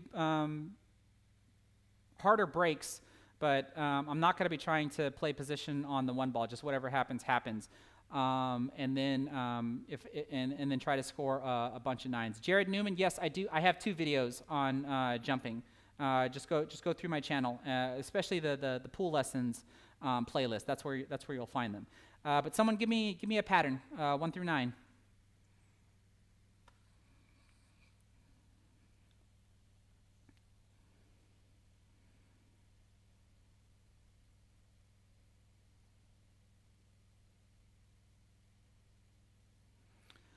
All right, so Will Boland, you're the first one. So 18769. Well, I can't use that. I can't have the 1-ball in 2 different places. So we'll go to Jared Newman's 173598246. Okay. So it looks like the 8-ball didn't move. So let me switch positions. So like I said, got to remember these 173598246.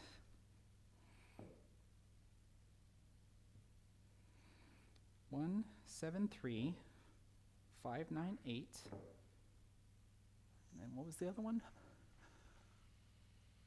246. Okay, so I can remember that pattern in the back.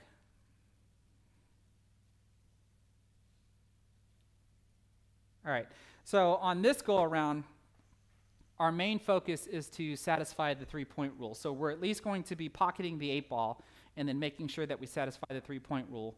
And more than likely, I'll have to take ball in hand, but we'll see. I really want to see if I can break this record tonight.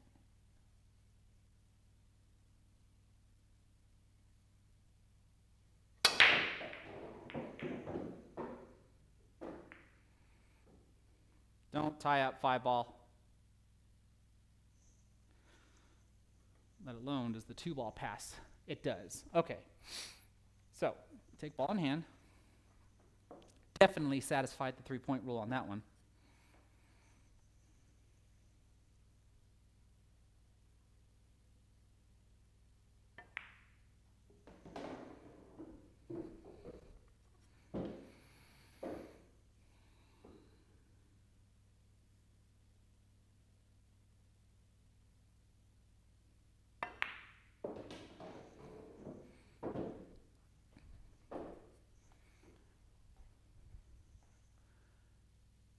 The 4 does pass the 6, but do I want to risk that? Looks like I don't have a choice. I'm pretty straight in. Unless I play for the 4 on the side. Play for the 4 on the side. That allows me to naturally follow up for the 5. So I think that's what I'll try to do. I have to cheat the pocket a little bit on this one.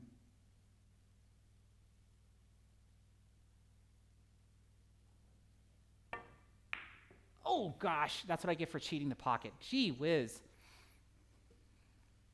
Should have just made the darn thing. 3, 6, so 3.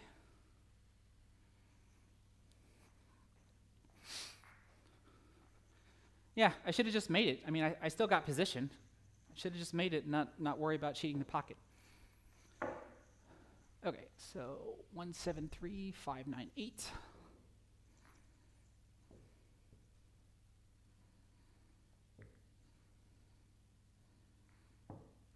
And then 2, 4, 6.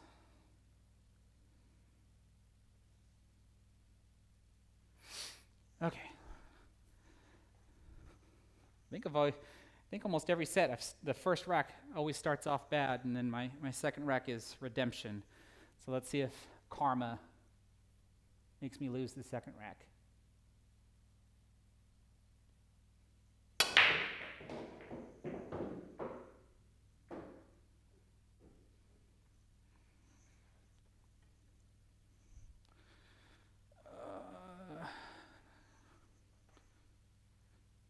If the 1 ball would have just bounced just a little bit, I might have tried an 11.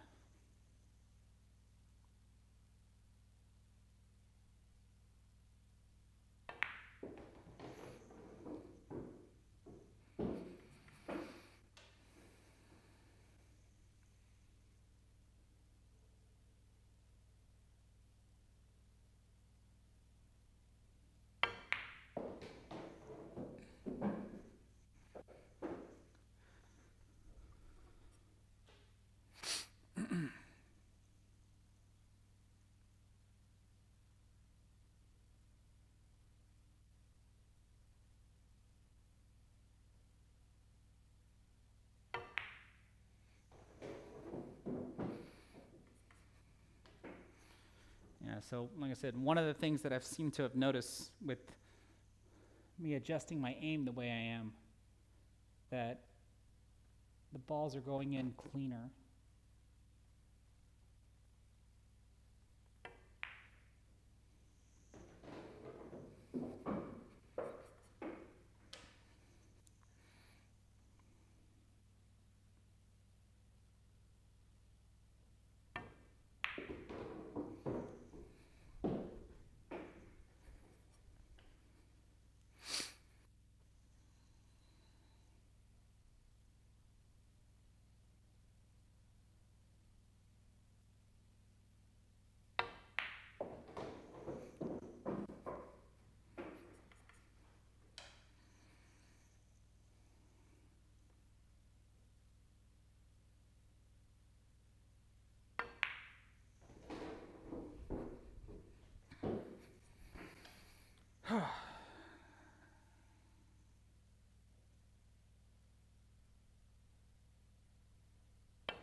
Okay, so the statistics are holding up. My first rack always seems to be a bad one.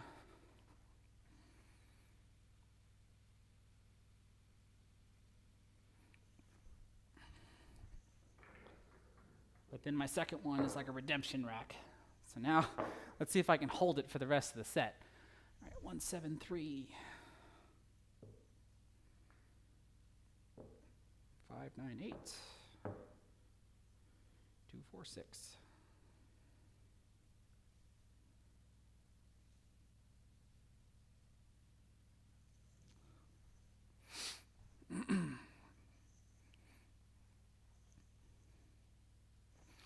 So another thing you should notice that because I'm breaking harder, like the pattern is still predictable. So like if I can just keep tweaking the power, I'll eventually find a break where I can use to score 11s. But for now, all I want to do is make sure I satisfy the 3-point rule.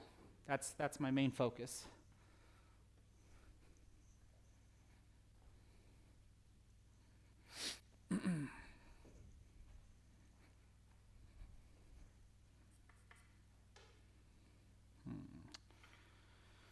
Let's see here. Give myself a good angle here to where I can try to get back towards the middle of the table if I can.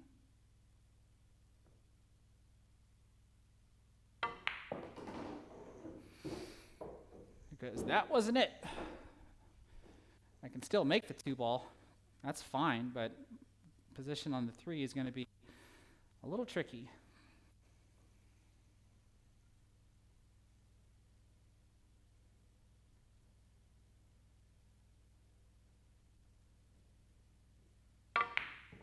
Especially if I miss. Golly. So, did I undercut that or overcut that? I already missed it. 6, 7. So that was only 2.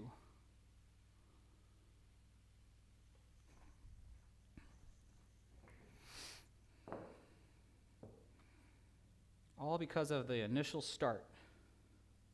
Right. I think I've got the pattern memorized now.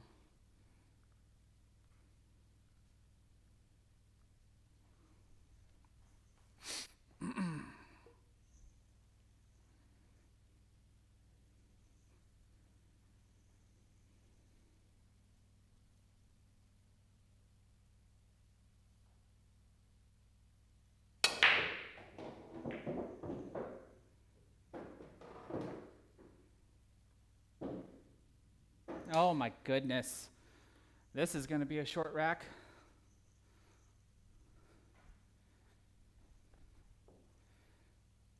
Well, I can at least make it, but then position on the 2-ball.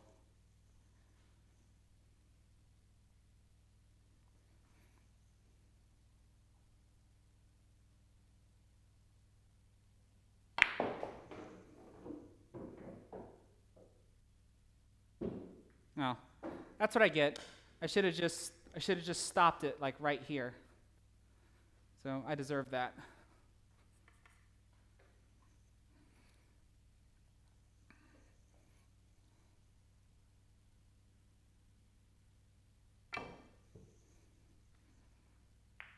Well, at least it was a good hit.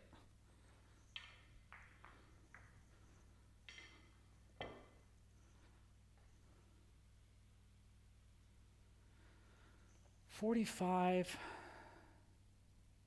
$62. So I definitely got to get some 11s on this one.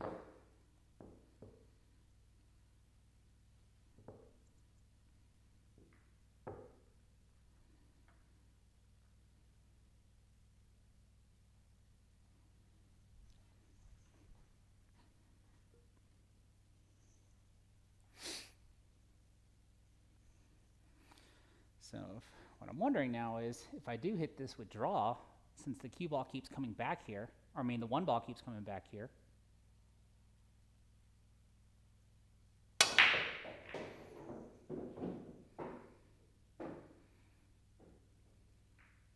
That's a little different. Still have to take ball in hand, but something to play around with.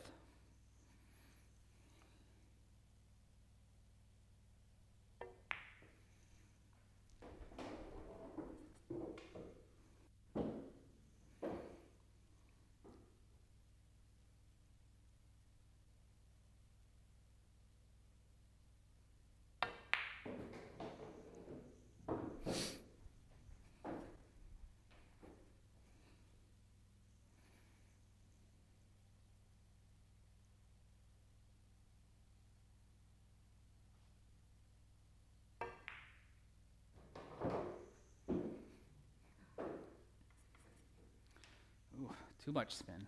All right.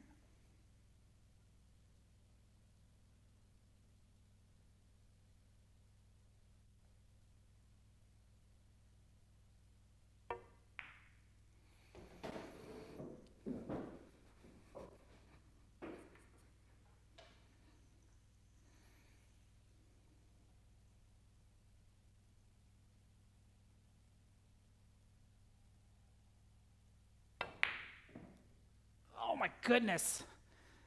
And I scratched.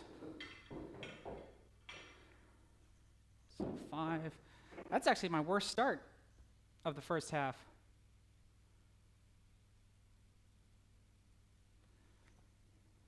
$36, which means 58. Yeah, I can't even beat it on this go around. So we'll stop there.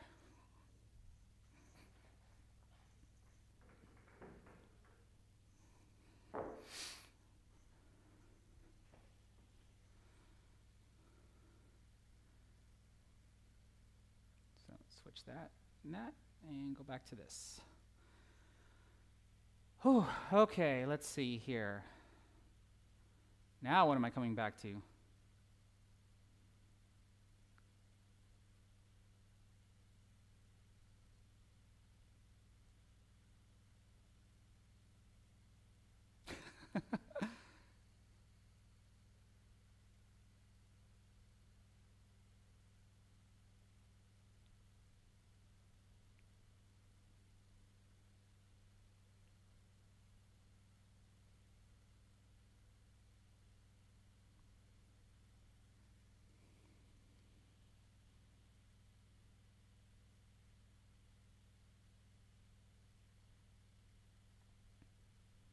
Yeah, Eric, I'm gonna have to go back and look at some of your racks. Like, does your break satisfy the 3-point rule? Or are you gonna have to start breaking a little bit harder? Because I know you were consistently making the wing ball, and you would draw the cue ball back.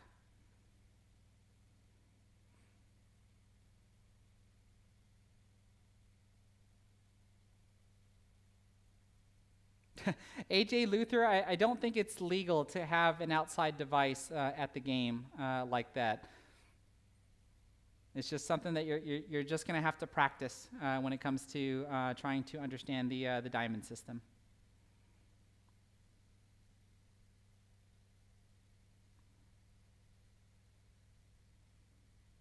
Okay, cool, Eric. Like I said, I think that's what I'm going to start playing with now is trying to draw the cue ball a little bit so I can try to get position on the one ball, since it's always heading back towards the bottom rail.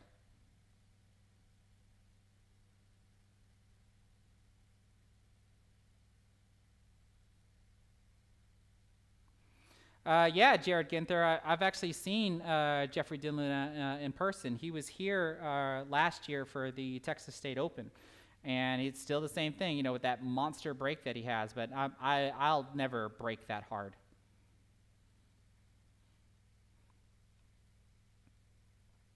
Let alone with how high he actually jumps too, because he jumps pretty high, like physically jumps pretty high when he does that break.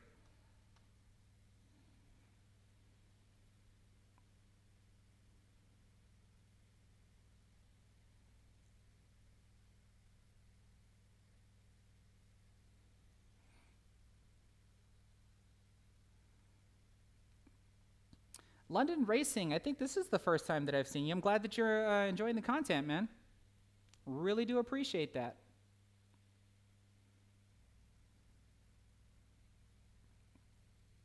All right, we're gonna do this. I've got maybe another hour left in me.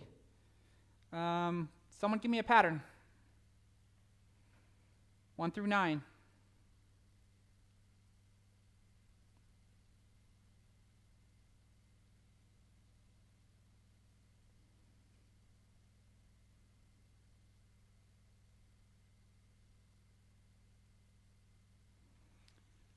One 187-695-432. Okay, we'll give that one a shot. Second time's the charm. So I saw 187-695-432. Okay, so the last four balls are just in descending. Oh, the whole thing's in descending order. Never mind. And the 9 balls in the middle. Okay, so that's an easy rack to remember. So 1, 8, 7, 6, 5, 4, 3, 2. All right, so on this one, we're going to try to draw the ball, or draw the cue ball a little bit, since we know that the 1 ball is always making it back down here towards the end rail.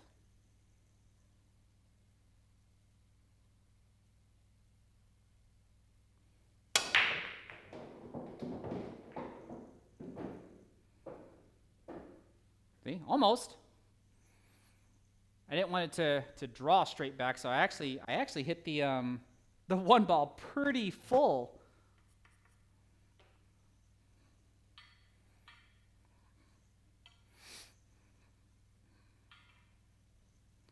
All right, let's try to start this set off on a good note.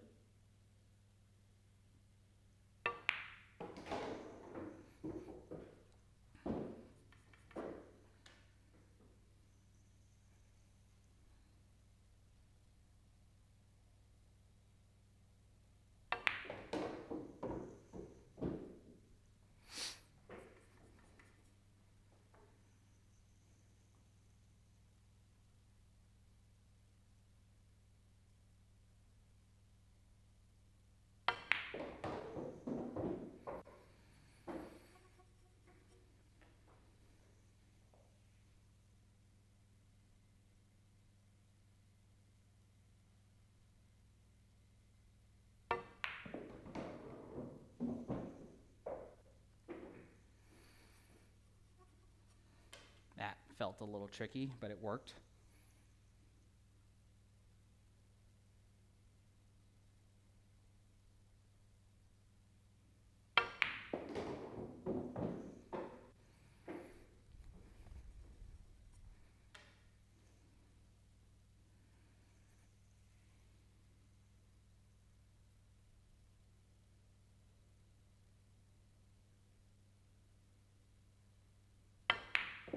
Oh, gosh, I used all that pocket. So that was another one that I almost overcut and just didn't adjust enough. I adjusted, but it obviously wasn't enough. It could have been better.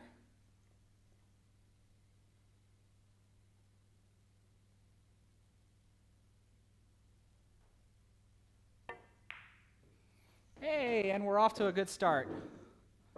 Like I said, I think that's the first set where I can start with the 9.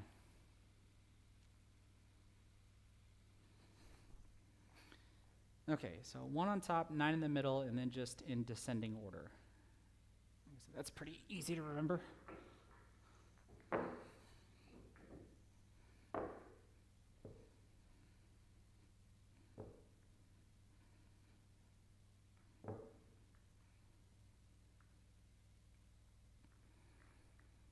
So this time we don't want to hit the head ball or the 1 ball as full as we did and have it draw straight back.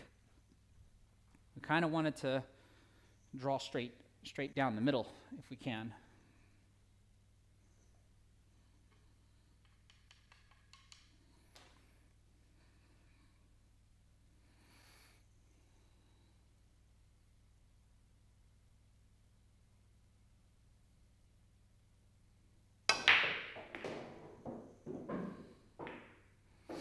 But see, now the 1 ball, because I'm hitting with draw, the 1 ball is staying above the side pocket. It's actually hitting right here on the rail.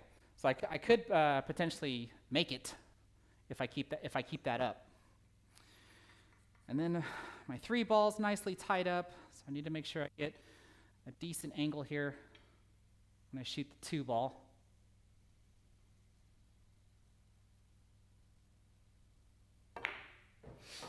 Come off the rail slightly. Now, do I want to go behind the 4? More than likely, because I don't want to shoot this shot.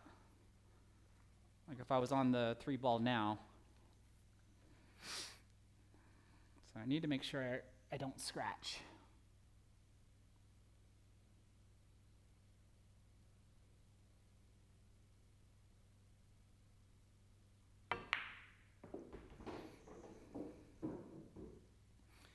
just like that.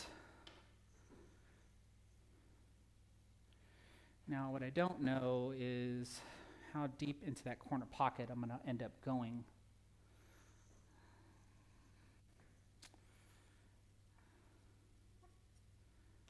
I actually might scratch if I try that, so I think I'm going to have to try to draw underneath the 9 ball.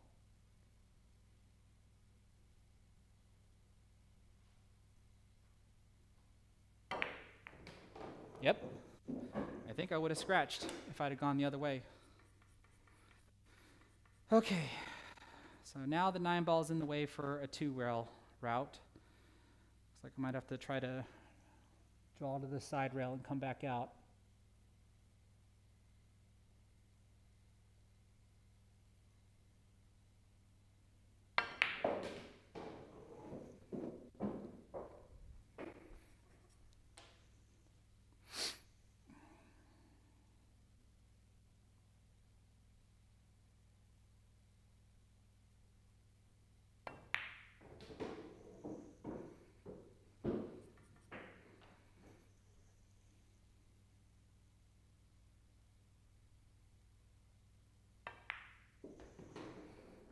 There we go.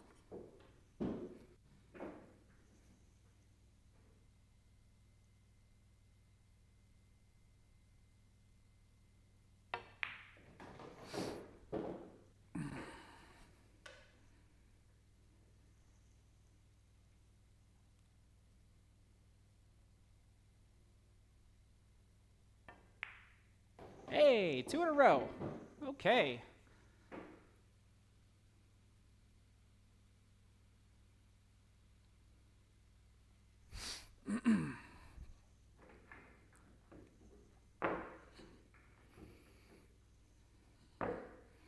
This is where I find out if my stamina is going to hold up, meaning that as much as I want to be able to break my own record, this is now what, my 3rd or 4th set?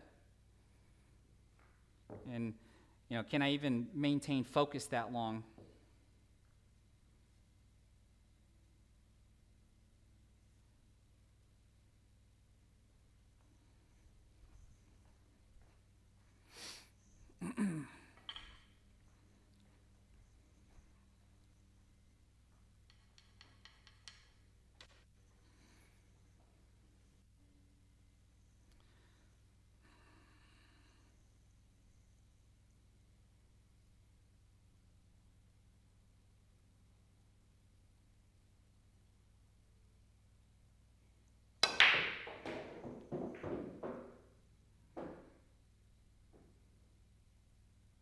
Oh, hello, 4 ball.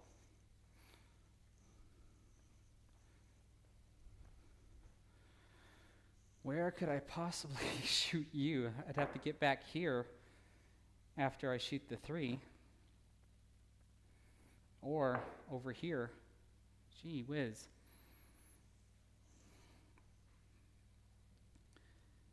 All right. This could possibly be a well-deserved rack. Let's see if we can do it.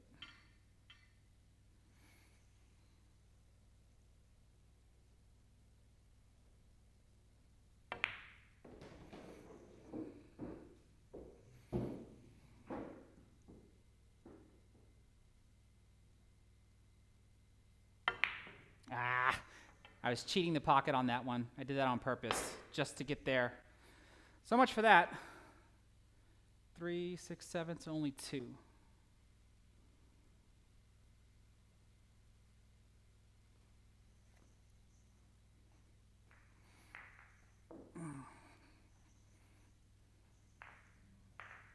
And I'm pretty straight in. Even if I would have made the 2, I don't even think maneuvering to the 4 ball would have been easy.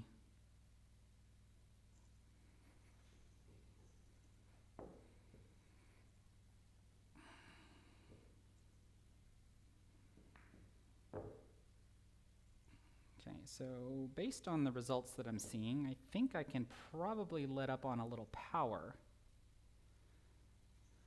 because it looks like the 1 ball is heading towards the side pocket, and I might be able to park it near there, and that's where my opening shot would be.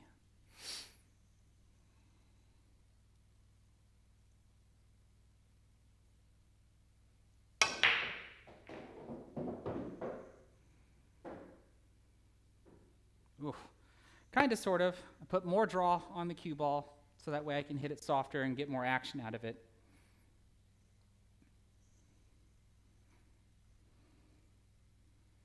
Wait.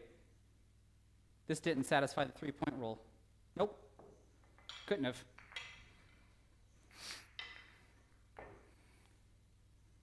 Only the 6th ball crossed. So there goes part of my stamina. I'm not even paying attention anymore.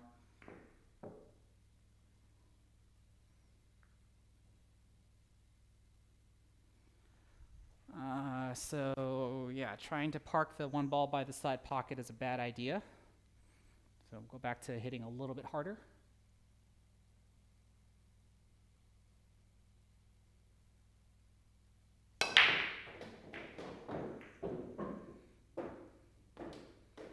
Well, how's that for a good break? Can I run this out though?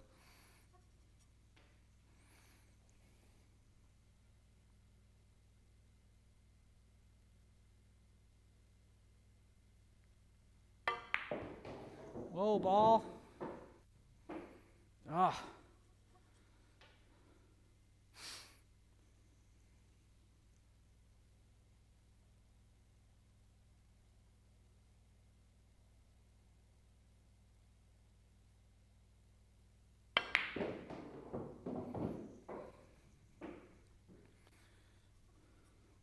That's not as easy as it looks.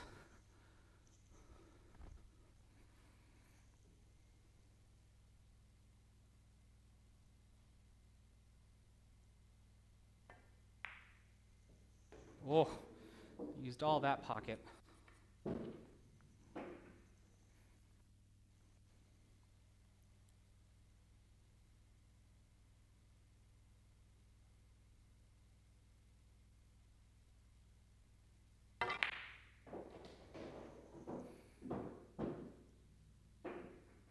Ooh, just enough. It's a thin cut shot that I can easily miss. I think Darren Appleton just recently published a video about shots like this called shooting at a blind pocket, because you're so focused on the hit here that you can't even see like where the ball's going.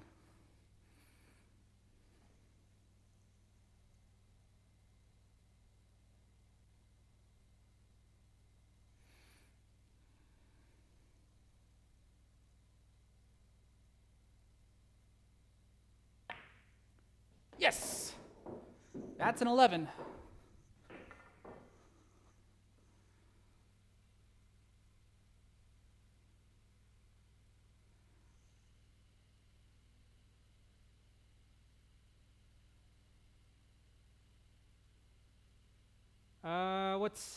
So I'm seeing this question about some memorial event at the end of the month. Are y'all asking if I'm playing in it?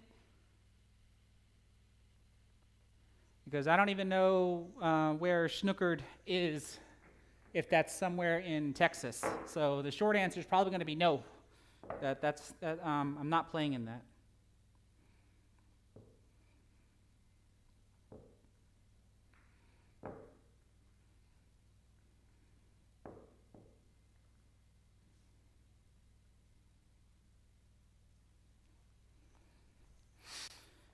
Okay, so it's not like we're going to be able to make 4 balls on the break again. That was or however many balls that was. I shot the 2, 4, 6, 7, 9. So yeah, I made 4 balls on the break. I don't know if I'll be able to do that again. We'll try.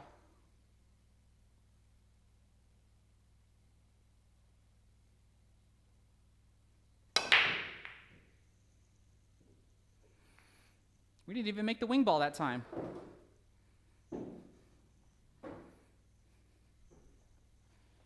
So I way overcut that break. Goodness gracious. This is a terrible rack.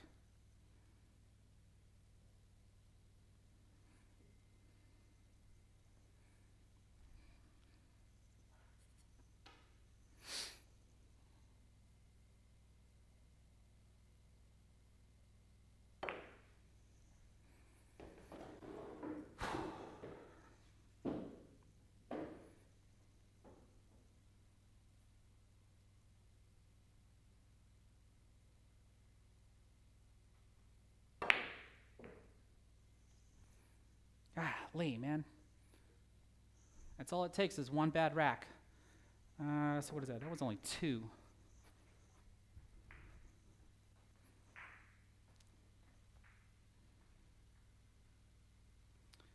So I have 36.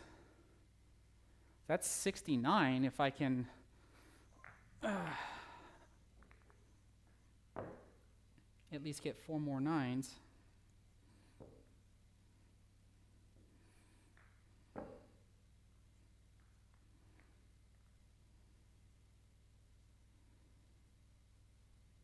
So this is the other thing about satisfying the 3-point rule is, the way the balls could possibly get cluttered back up because I'm hitting it so hard. Unless I get to find that sweet break.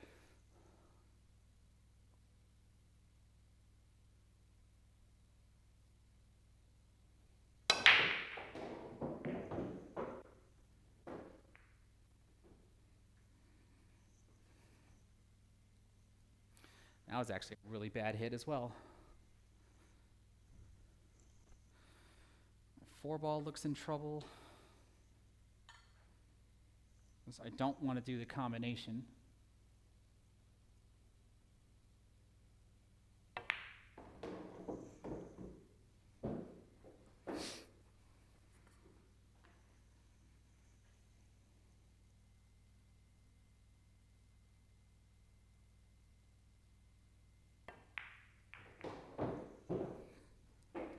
That was obviously risky.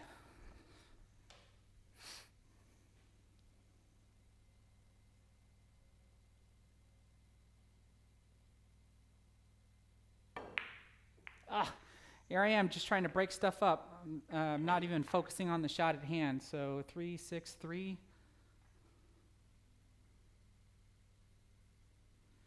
With 3 racks to go. 27. That's 63.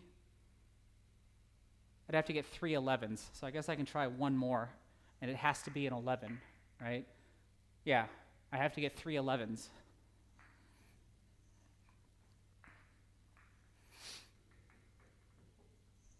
To be able to get 69.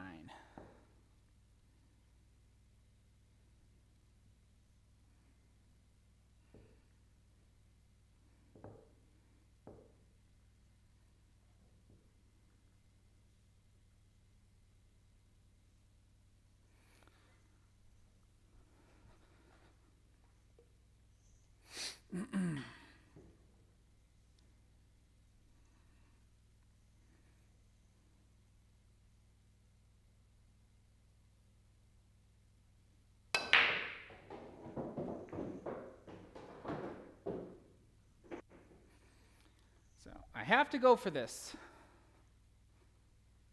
And what could I possibly do?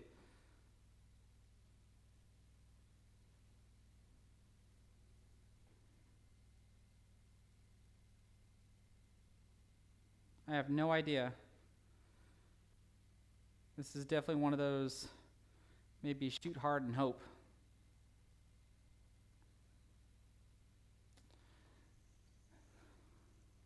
Got one Hail Mary idea.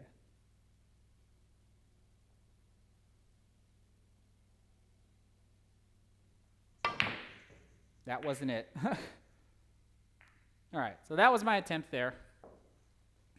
Just to be able to score a 69. Like I said, if I can just get rid of those bad racks, then I might be able to put up a decent score.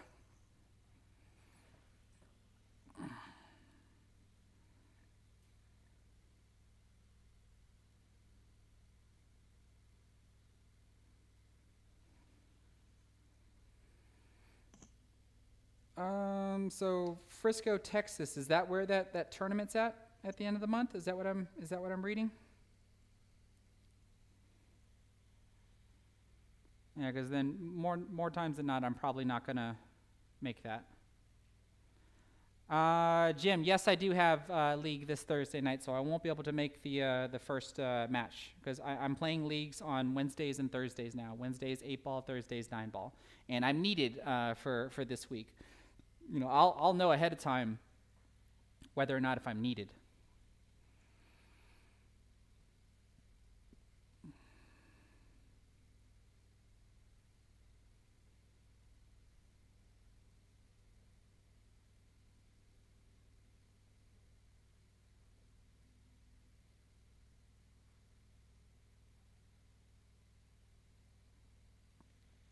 Tennyson Lost, thanks for stopping by. I hope you at least enjoyed the stream.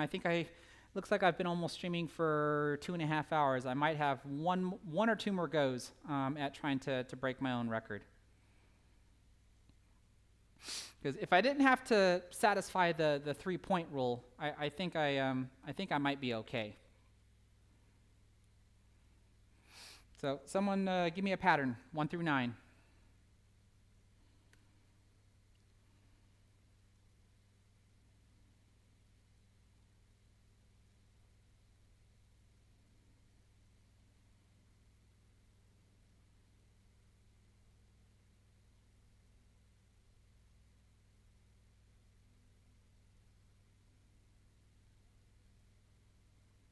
Anybody?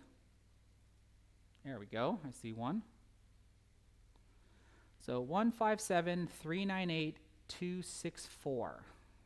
Okay, we'll give that one a try. Too late, John. Anthony beat you to it. So 157.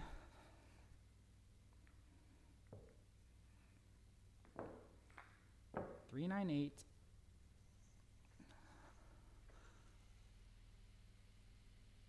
264. Okay, so the 8 ball will be dropping this time.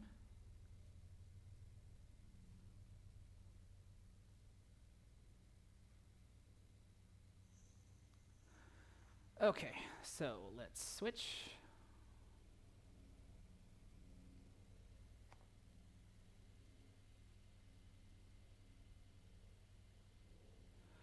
Gilly C, did the boot camp help me notice stuff that I'm doing different? Yes. I've admitted that on a couple of during the virtual tournament that I was in, to where I'm having a hard time choosing whether to shoot a shot the way I would normally shoot it, or try to shoot the shot from what I learned from the boot camp. And sometimes my first gut instinct on how to shoot the shot is actually correct, and so I'm just bouncing back and forth between, do I shoot it this way or do I shoot it that way? And so that's just going to take time. I have to, always focus on figuring out when to do what and where.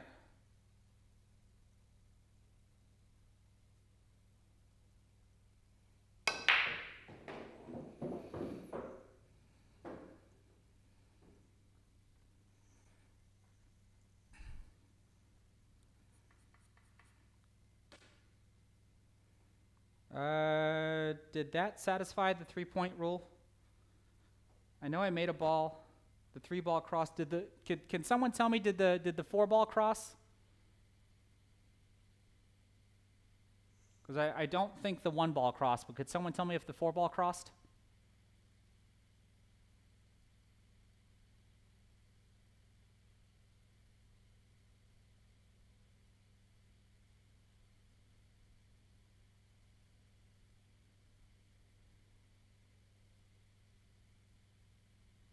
All right, so I see one yes. So this is a legal break.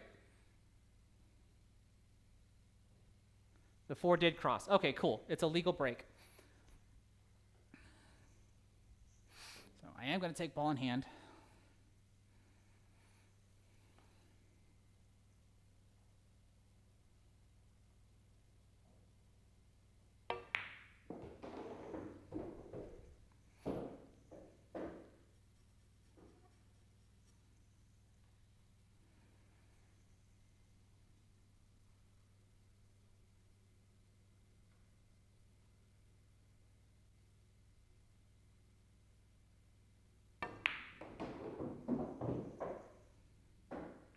Ooh, that was risky. I easily could have gotten hooked on that one.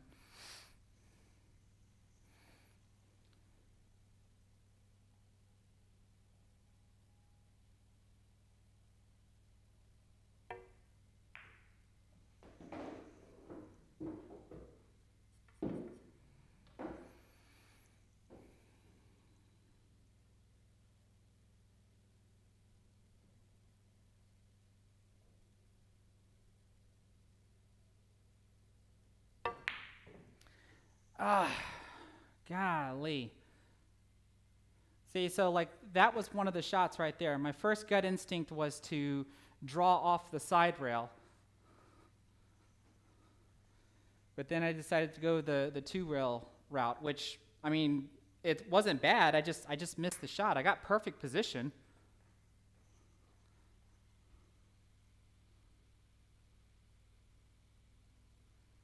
All right, 157.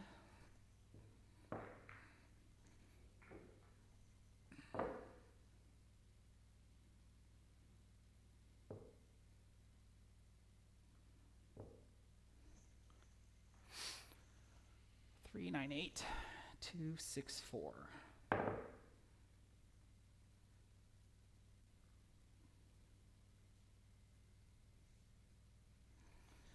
All right.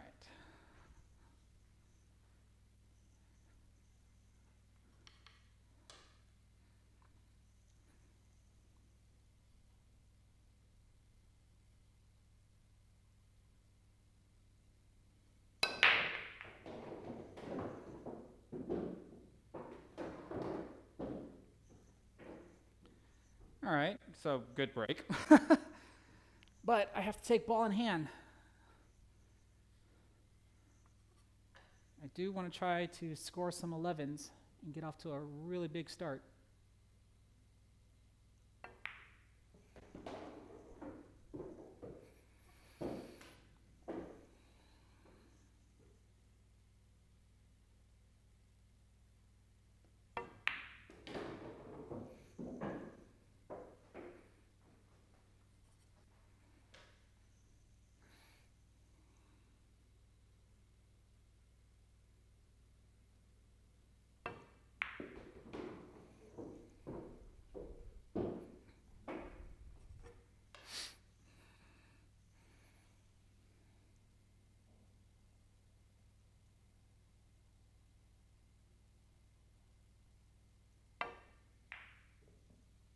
Oh my goodness. That's 2 racks in a row.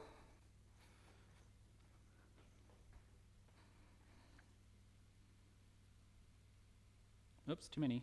One too many.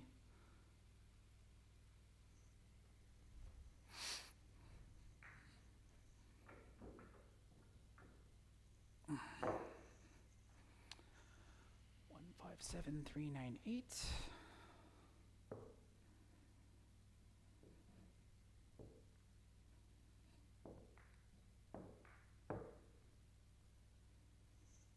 Is it 624?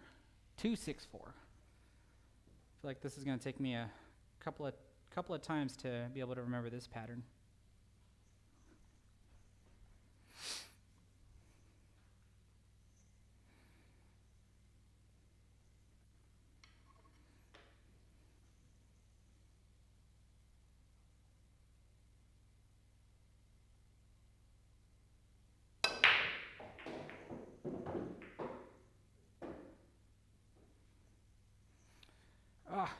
If I can just get that cue ball to stop right here.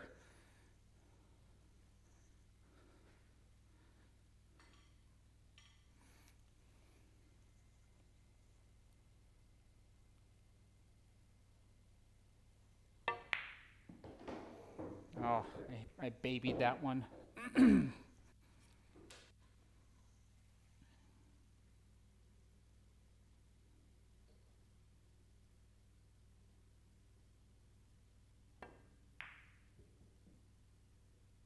Oh, goodness gracious, the suspense.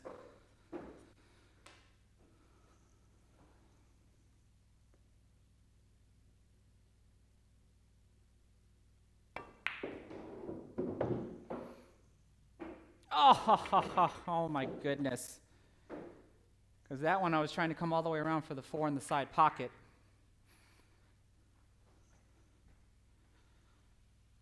Two, three, four. Right. Yeah, so goodness gracious, 6 racks left. Yeah, I mean, I can still do it.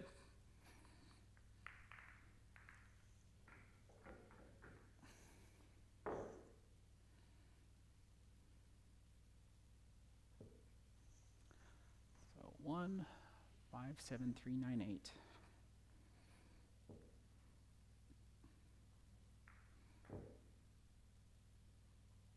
was 264.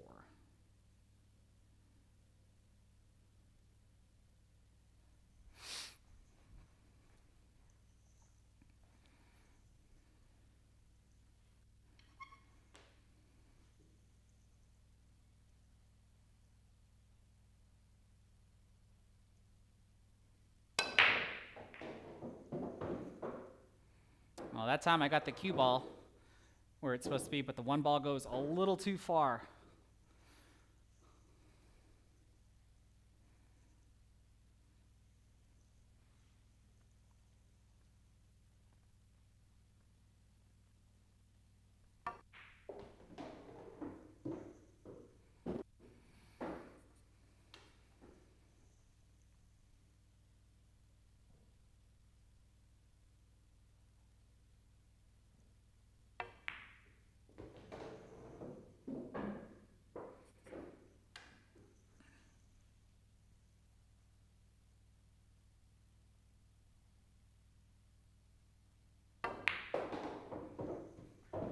Whoa, whoa. Ah.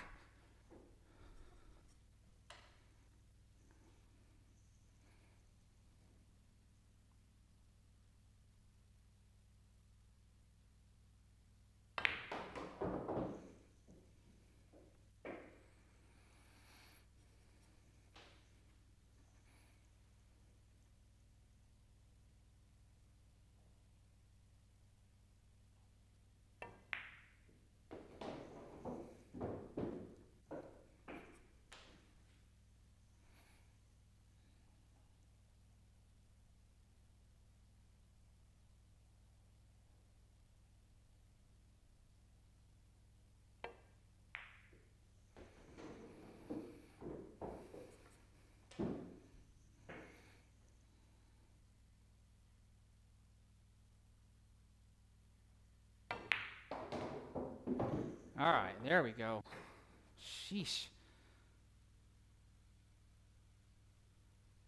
All right, so 5 racks left, 45. If I get at least a couple of 11s in there, I stand a chance. Wait, why does that seem wrong?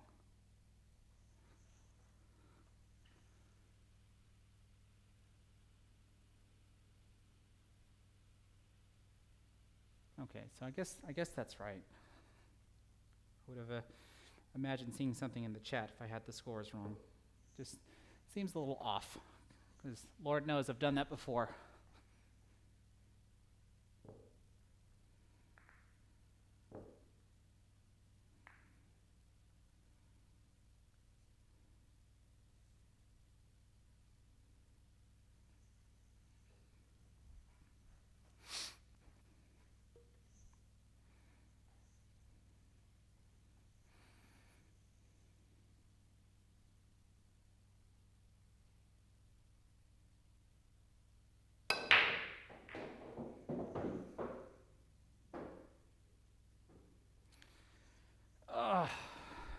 Yeah, look at my 2 ball.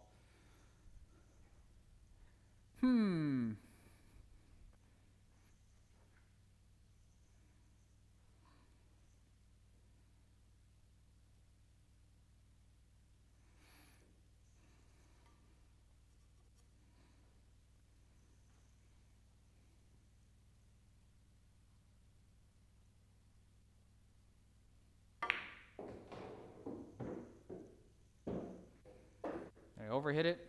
Yep. Just by a bit, but I can still at least have a shot on it.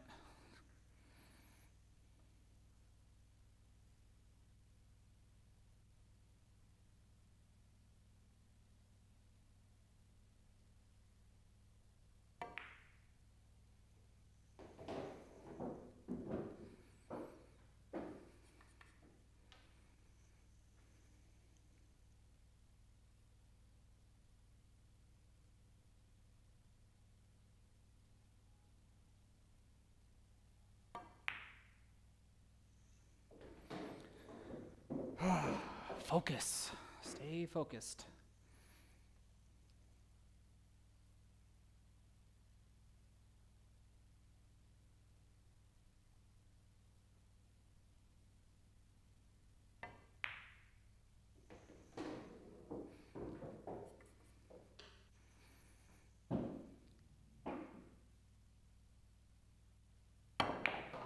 Whoa. Okay, so at least y'all get to see me use this. So I can reach this shot.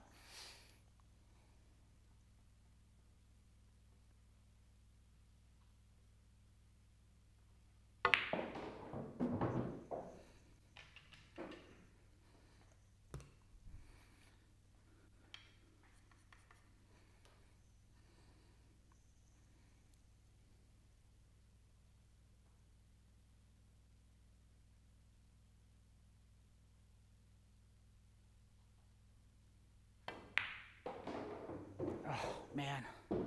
I hit that one a little scared.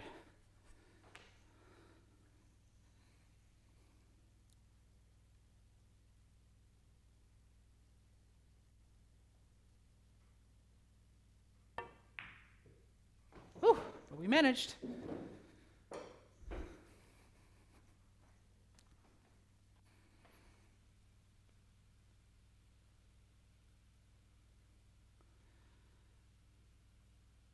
Yeah, I'm trying to beat my 68.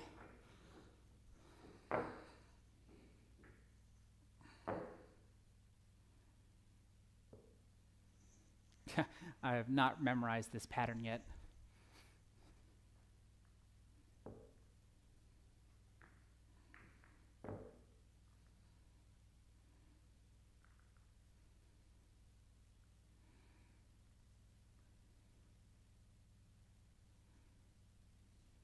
If I can just get maybe 1 or 2 11s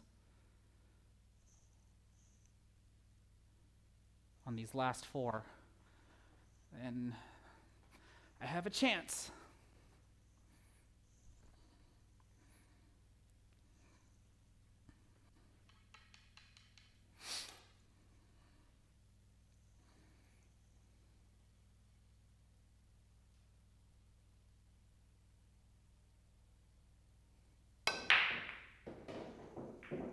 Oh, that definitely does not satisfy the 3-point rule.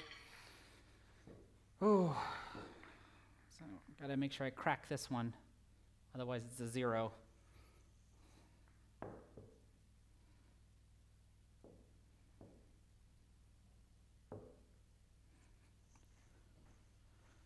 Five seven, not 3-7.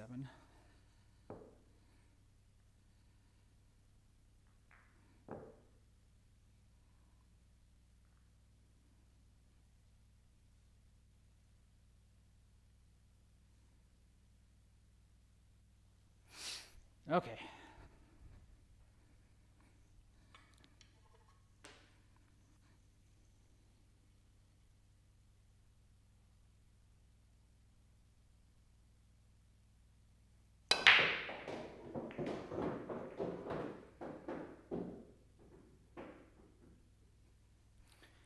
Oh man, if that 2 ball would have just rolled a little bit further, I wouldn't need ball in hand. But man, my 5 ball, gee whiz.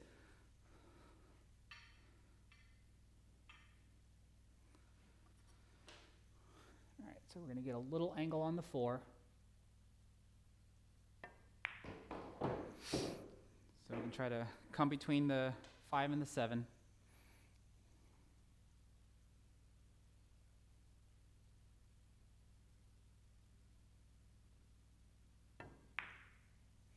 Unless I miss the 4. Class example of paying attention to the next shot instead of the current shot. So 7, 8, 9, 27. That's 63. I'd have to get 3 11s again. We'll go for it.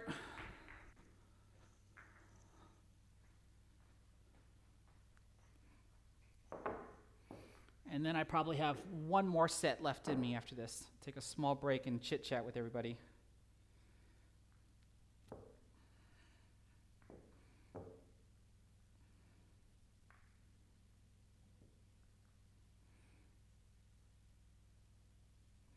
All right, so we have to go for 11s on this one, just for a possible 69.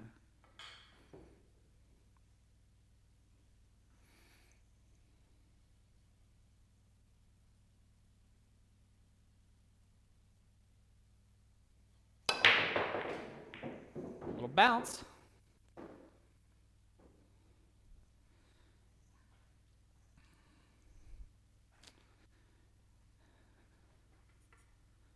And I have to go for it. So we're going to try to cut it.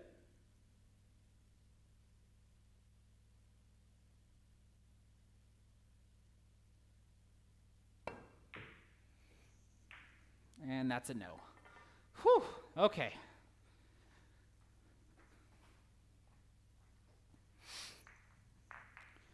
Because what?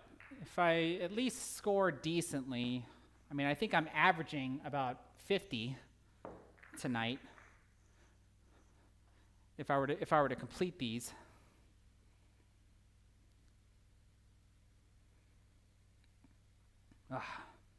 But what's everybody up to?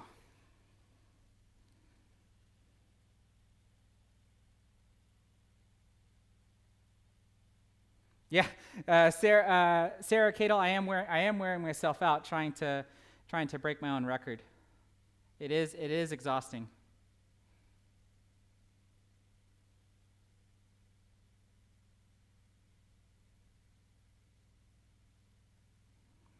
Hey, John Knight, thanks for stopping by, bud.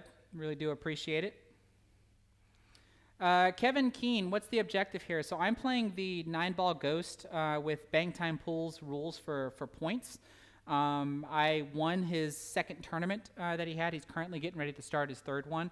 And that tournament currently has a 68 as the highest score, which is held by me. So I'm trying to beat my own score. So when I break, if I run the table without taking ball in hand, I'll score 11 points for the rack. But if I do take ball in hand, then the most I can score is 9. So, best case scenarios, if I do all 9s, I can get an 81. If I do all 11s, I can get a 99 or somewhere in between. But I've been having some bad racks. I think if I calculate that I cannot beat my own record with the remaining racks, I just go ahead and stop the set and take a small break, and then try to do it again.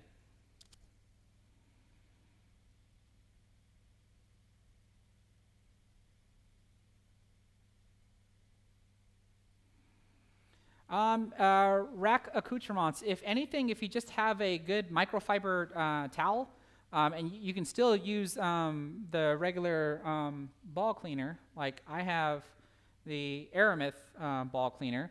You just have to do every ball, by themselves. Like it would just be a longer process. And then there's plenty of like do-it-yourself videos on YouTube on how to make one, where they take like a bucket. They'll line the bucket with like some carpet or something, and then use a floor buffer on the bottom that'll actually spin the balls around and stuff. And like I think they range anywhere from like $40 or $50 to make.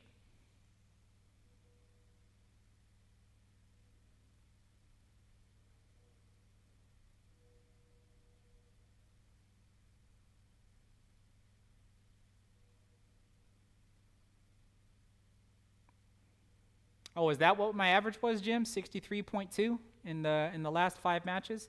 That was against. You're talking about my last five racks, or my last 5 matches?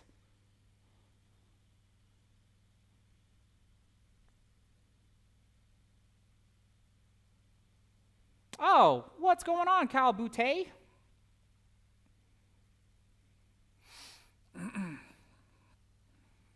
He is one of the sponsors for one of the VG10 2.0 days on the Cue It Up podcast. I'm actually anxious to see the pickles that I'm going to get, which one should be a regular jar of pickles and the other one is a spicy jar of pickles.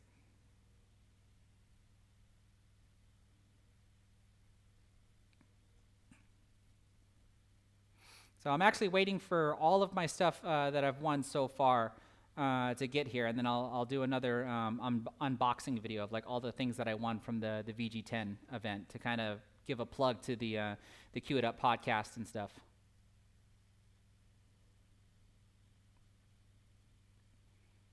And if you haven't seen my community wall yet, because February 1st is when the playoffs start.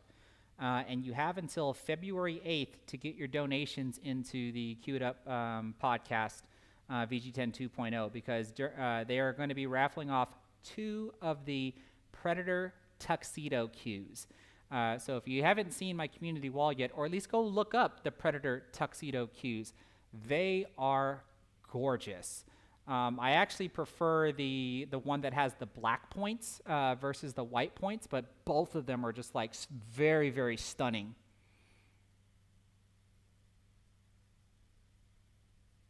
Oh yeah, thanks Bang Time. If you haven't forgotten already, actually, no, I'll take a picture. I don't want to walk away from the stream. But yeah, I have a green poison jump break cue, a 2x2 case, and then I have at least some of the items here. I have a large poison glove, and then I have a tube of unopened Predator chalk. So you get a poison jump break cue, a 2x2 case to hold it in case you already have a cue, but you only have a 1x1 case, and then those 2 items. That's going to be my next giveaway on for when I reach 75,000 subscribers. And that one is, when I publish a video and announce the giveaway, all you have to do is like the video and then comment on the video, and then I randomly select somebody from the comment section, and that's how they win. I've got some other stuff coming to me whenever it gets here that I'm probably going to give away because I have no reason to keep any of this stuff. But those other things that I'll be giving away, I think I'm going to try to create some challenges, and the first person to complete the challenges will win whatever prize is associated with the challenge. But I mean, thanks for the shout there, Bang Time. I'm working hard to try to get to 75,000 subscribers, and then if I ever get the YouTube, I think it's called the select play button for having 100,000 subscribers, that's going to be a big giveaway. Like I'll actually put some money into a nice giveaway gift if I can ever get 100,000 subscribers. But slowly but surely, this is something that I kind of just do as a hobby, and I'm just very surprised that I've managed to get up to the amount of subscribers that I have. I'm very thankful for it. And you can ask Bang Time or anybody else that might be in the chat that has worked with me. I try to share that wealth as best as I can. I let them know like what I've done to become as successful as I am, the amount of work and diligence that I put in my videos and the way I talk and the way I present things. And come to find out, this is the funniest thing. I lose subscribers from my live streams. So you'd almost think that I should stop doing live streams. Every time I check the analytics on my live stream videos, they're in the negatives as far as gaining subscribers. So it's really interesting to see that. But with all my other videos, most of them will at least give me some positive subscribers.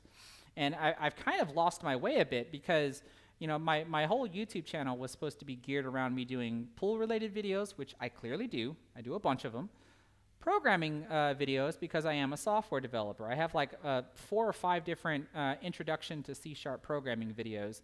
And I have another one like in my mind, like right now. Like if I literally just go sit at my other computer and record it, I can just publish it.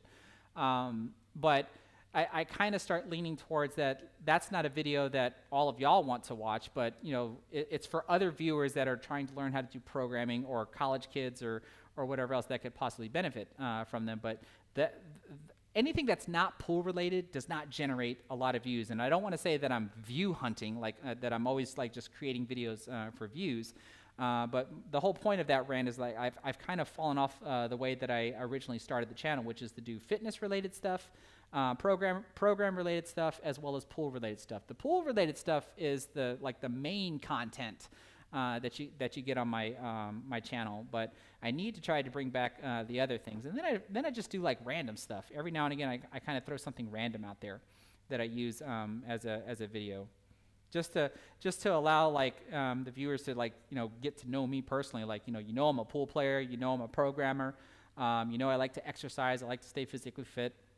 I'm not like strong by all means. Like you're not going to see me lift ridiculous numbers like a bodybuilder or something. But I always like to say at any given point in time, you're going to want to at least be able to do one pull-up in life, because when you're just hanging off the edge of that cliff, you're going to wish that you can do a pull-up, and I can at least do a few. Monique Greer, thank you so much for stopping by. It was good to see you again.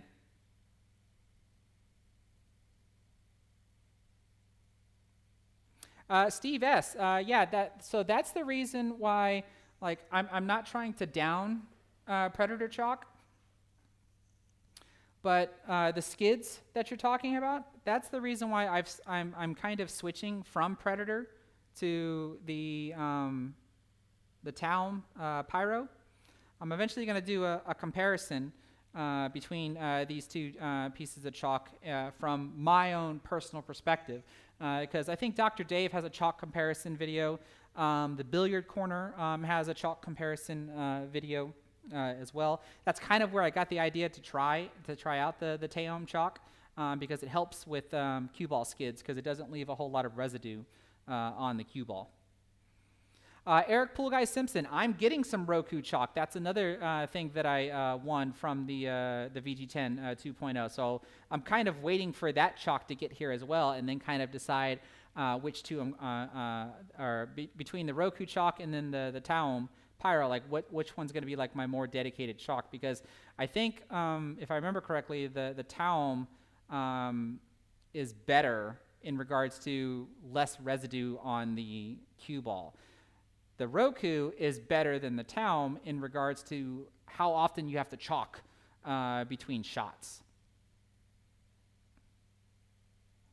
How much is the Taum chalk? Let me go look. And I can tell you how much I bought it for, because I bought quite a few of them, because they looked rather small, so I thought like I would go through them rather quickly. But they're the one that I'm using right now is lasting quite a long time.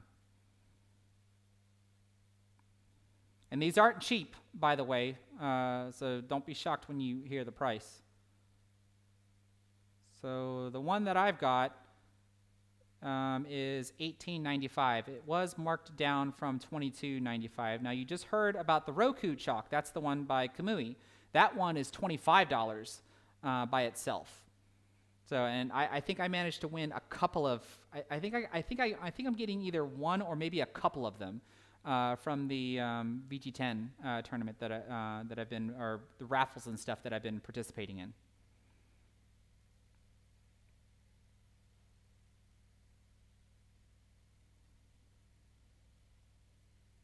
No, Steve S. So the reason I'm not suggesting that a dirty cloth, dirty felt, is not a factor, because it is a factor. But the reason why it's a factor is because of the amount of dirt and garbage and stuff that'll basically collect on the ball. Because the reason why you get a skid is because when the cue ball and object ball contact each other, if there's a chalk mark right there on that contact spot, that's what's going to cause the ball to skid.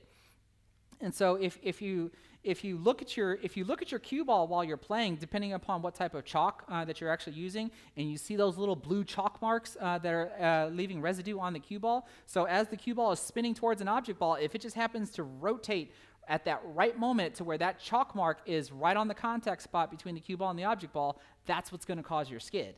So having clean felt does help, because you don't want any of that any of the chalk from the felt to basically grab its way onto any of the balls. But then making sure that the cue ball is as clean as possible while you're playing is going to be helpful as well. All right, so I'm coming up on almost 3 hours of streaming, and that's usually where I like to cut it off. So I'm going to make one more attempt at my 68. So someone give me a pattern. Sammy Capilot, have you ever missed a straight-in 8-ball to win the game? Because I did that tonight. Yeah, I've done that before. Anthony Gomez, I have your pattern. But if you go look at my APA matches that I have on my channel, you'll find one where I knocked in the 8-ball early because I forgot. that one of my balls was still on the table. It's called early 8-ball for the LOL instead of for the win. So 153 297 864. 1 5 3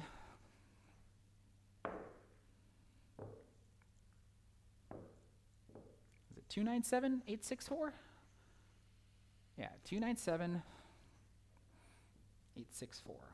Okay, I think I can remember this one. So our 7 ball is going to be the ball that goes into the corner pocket.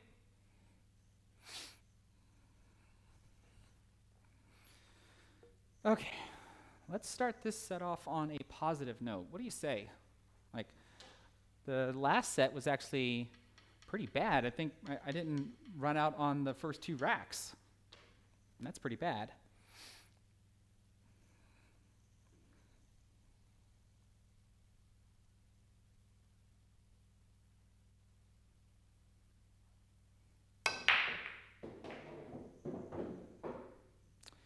Well, if the 1 ball hadn't caught that point, I would have satisfied the 3-point rule, but I'm glad I didn't because I don't like the 4 and the 8.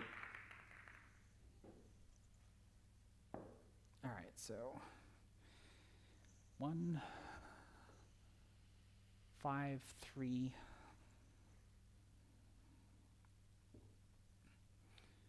297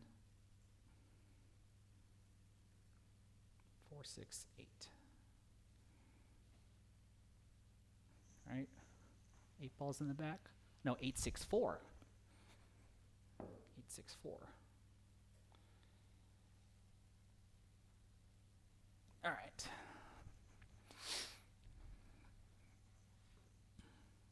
All right, let's make sure we satisfy the 3-point rule this time. I was kind of trying to do a controlled break.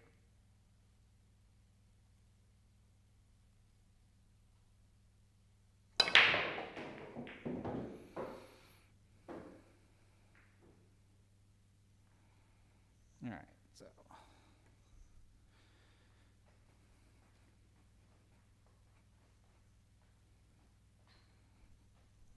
yeah, I have to take ball in hand.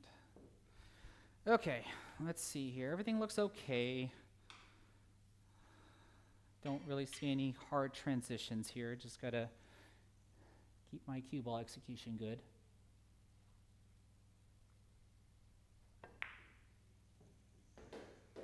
Like, that was terrible. Wow. I'm obviously glad that I made it, but could have done that with a little bit more control.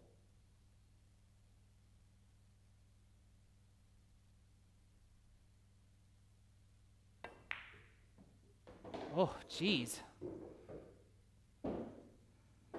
So this is one of those moments where I have to figure out real quick, am I setting up to where I'm like kind of undercutting the ball and not adjusting enough?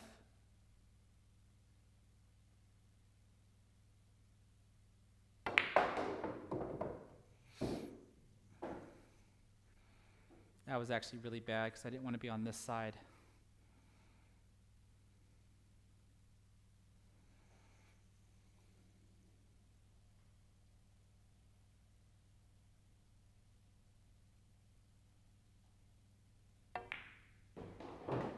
Is that going to have enough momentum? Come on.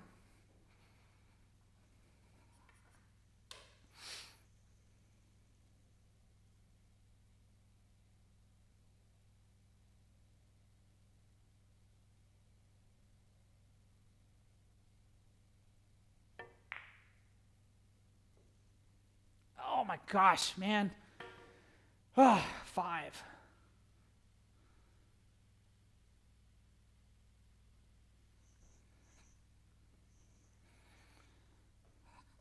Go in.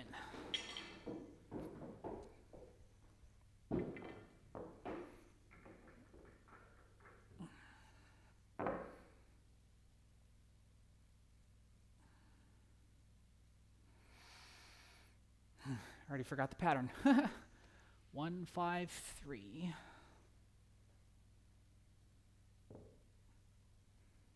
I think it was is 297,864.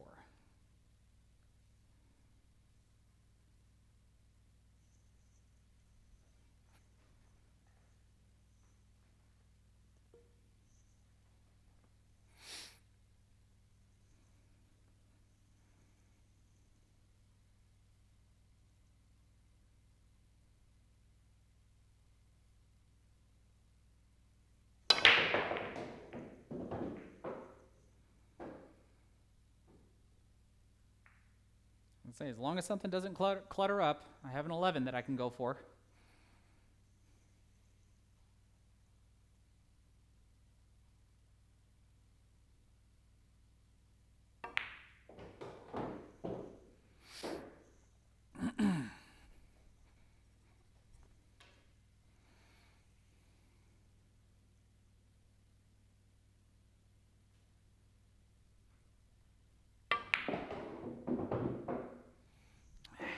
Didn't really want to be on the rail.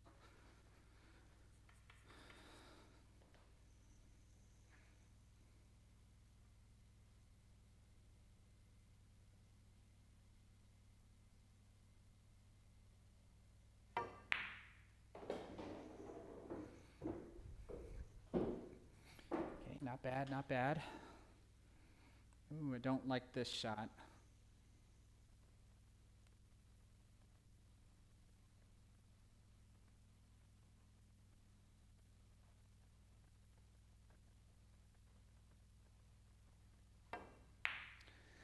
Whew. That was one of the ones I thought I missed right after hitting it. Ah. Why do I have to be straight in, though?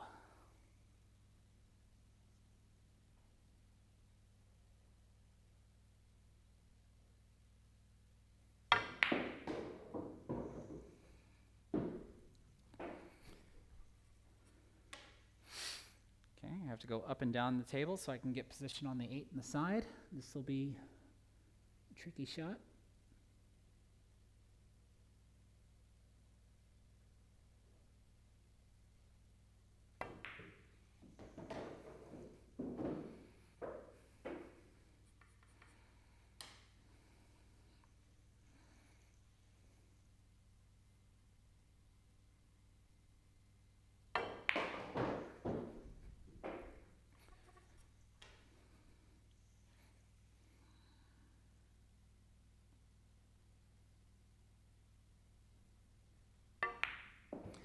Whew. Make sure you don't celebrate early. Whew, okay. That was a redemption rack. Whoop, that's one too many. Wait. Well, no. What was my previous score? I got a 5 on the last one, right?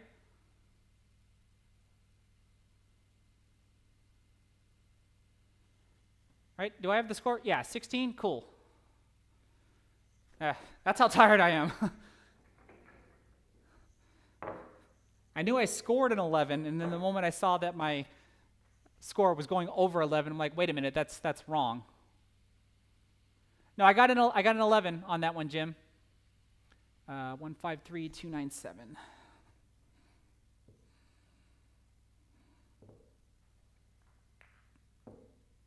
And then 864.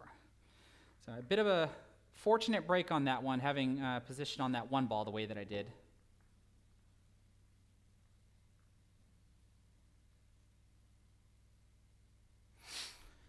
All right, let's do that again, though.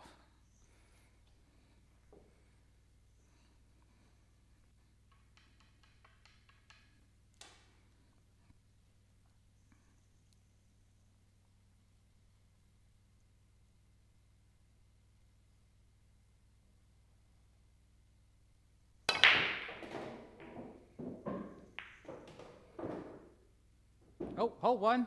I might be able to, I might go for this. No, never mind. That's too thin. That's too thin. Oh, and my 4-ball. Yuck.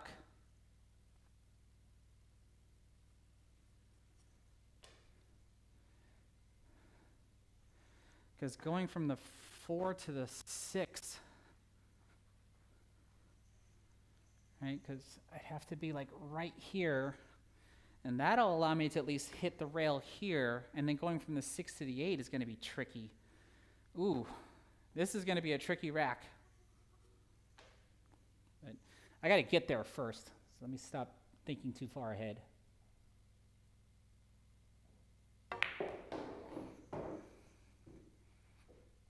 See, I might not even get there. Hit that too soft.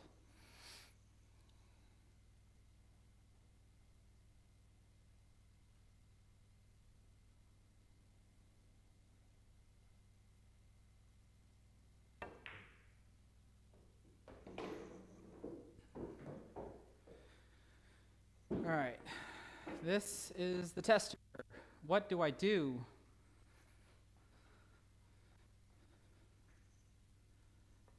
Because that's going to be a really thin shot. Do I draw back for a bank shot? Man. I have an angle so I can kind of stun over a little bit. Like, I think this is the perfect spot where I might be able to spin that 4 in, avoid the 9 ball, and basically cut the 6 in where the 3 ball's at, like somewhere around there, give or take.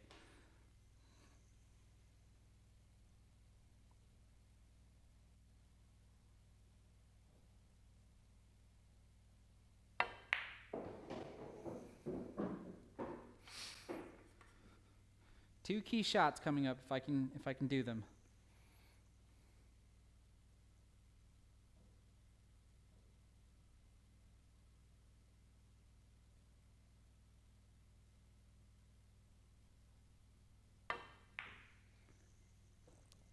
Come on! Oh, golly, that was it, see?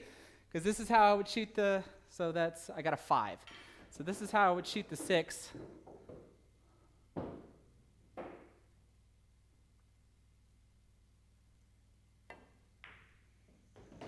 And I think I'm hooked.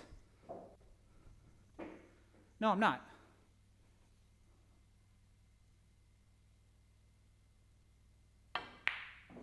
Like that. All I had, if I'd have just made the 4 ball, so that was a 5, so 21. No, the 4 did not go off the 9. That's why I played it the way I did. I looked at it to make sure, but the 9 ball was too far away from the side pocket and too far up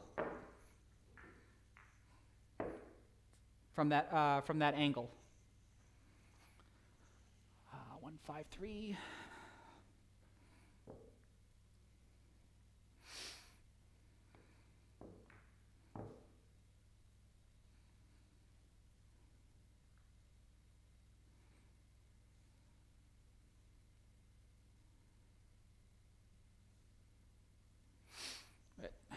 All right, because now I'm basically trying to make sure that I break with enough power to get the 1 ball over by this corner pocket.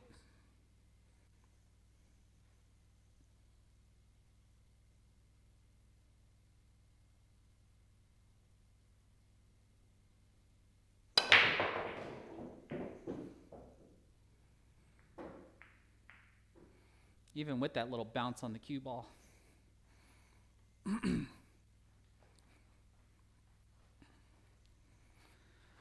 Okay.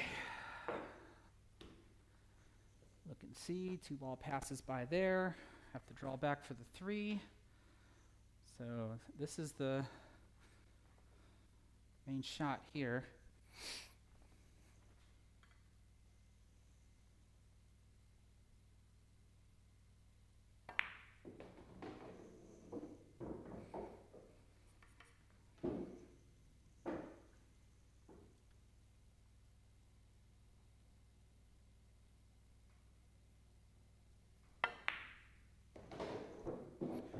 Does the 4 go on the side? It does, so I don't have to do anything with the cue ball.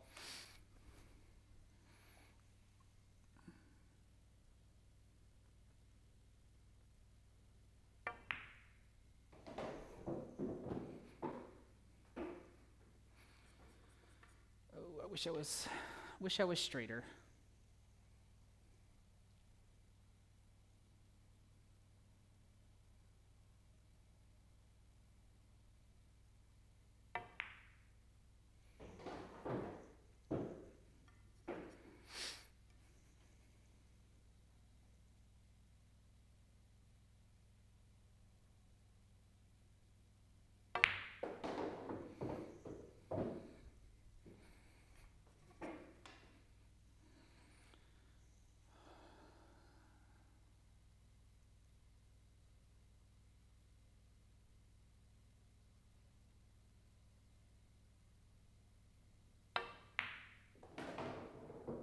my goodness.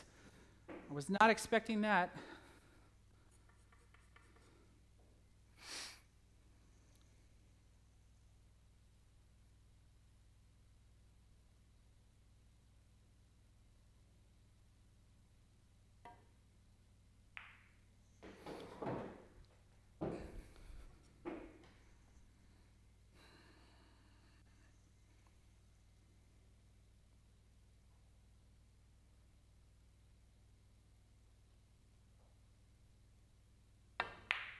There we go.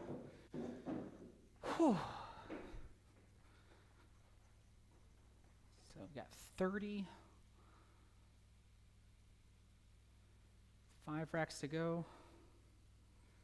Yeah, so definitely possible. Definitely possible.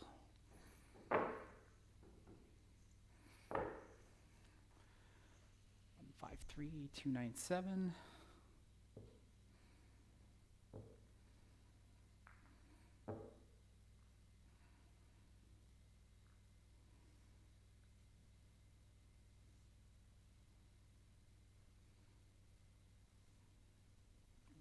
All right, so this is rack 5. Like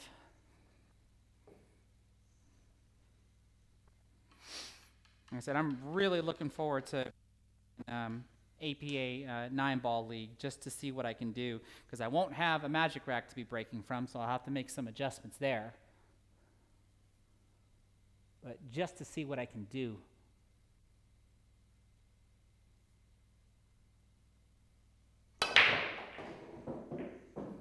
Come on, 1 ball, get over here.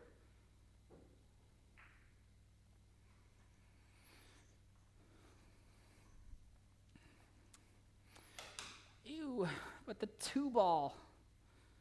The 1 ball's here, but the 2 ball.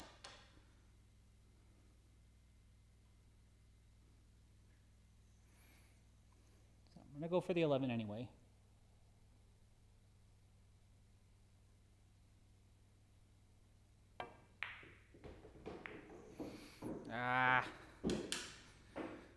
Okay, we have to settle for a combo.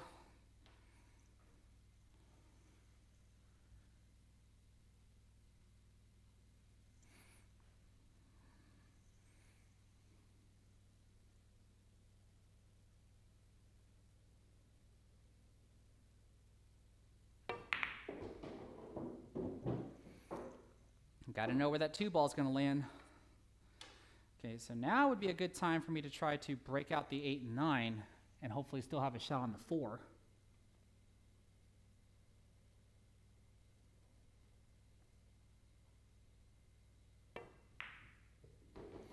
Hit it.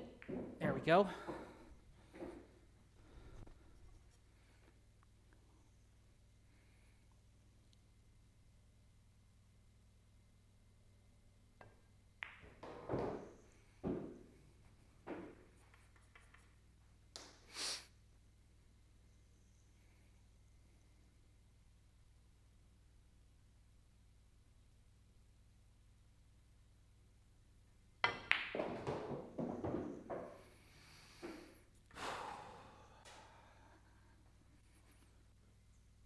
Room do I have to play with here? Try to lag the 6 into the corner and get automatic position for the 8 in the side.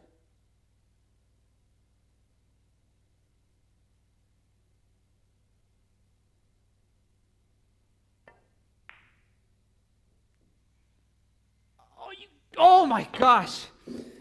Ugh. Okay, I gotta breathe on that one. Woo! Wow. So imagine when my pockets become 4 1/4, that ball's not falling, right? And I'm really going to have to improve my accuracy on my shots.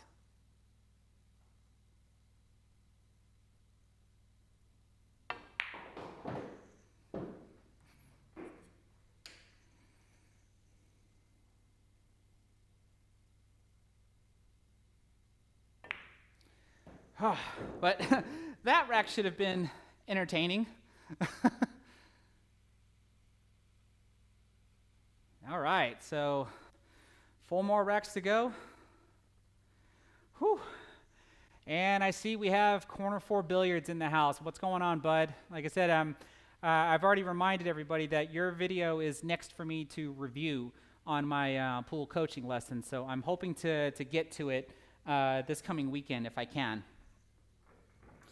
But since you're just joining, I'm trying to break my own record of 68 in Bang Times tournament, since I'm not participating in this tournament.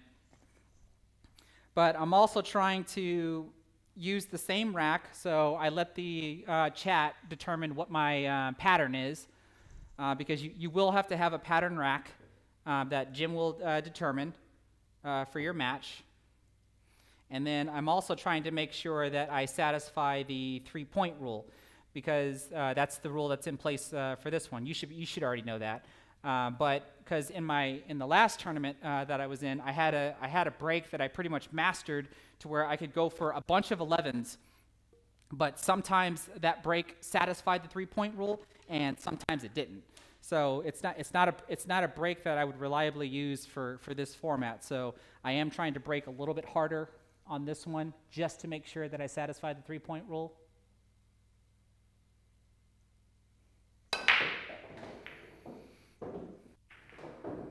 Big bounce, one. I'll do it again.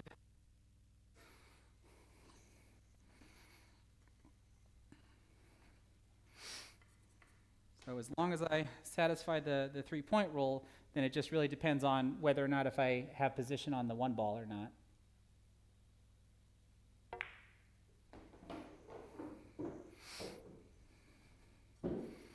So all of my attempts so far have been failed. This is currently like my best attempt at breaking my own record.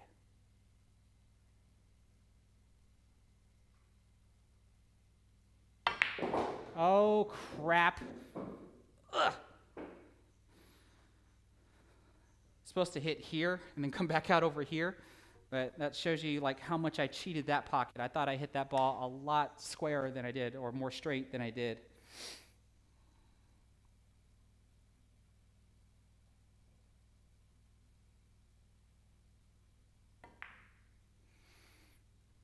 There we go.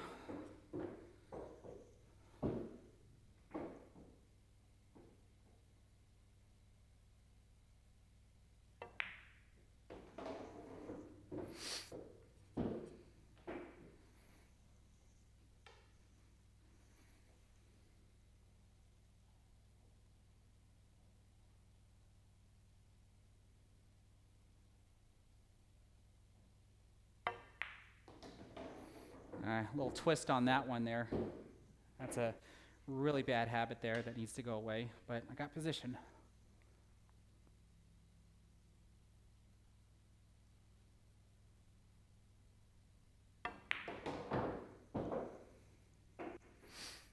Slow down, cue ball.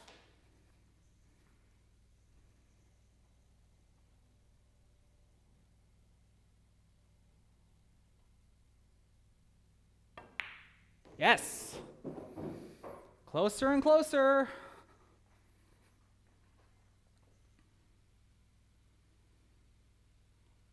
Is it 39-5? Do I have the score wrong? Because my last rack was an 11, and this was an 11 also.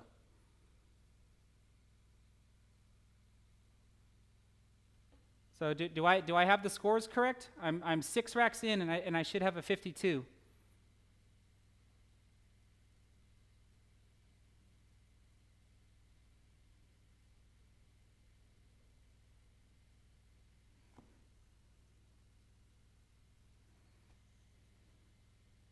Can someone confirm?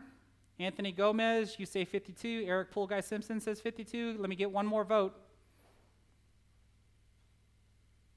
And I am on rack 7. Is that also correct? I only have 3 racks left. Okay, cool. Cool. All right, 3 racks left, because this is rack 7.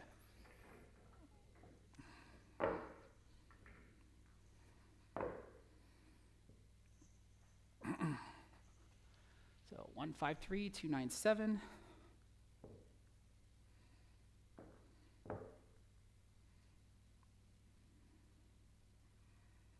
Is it 864? You'd think I'd have it memorized by now, but it is.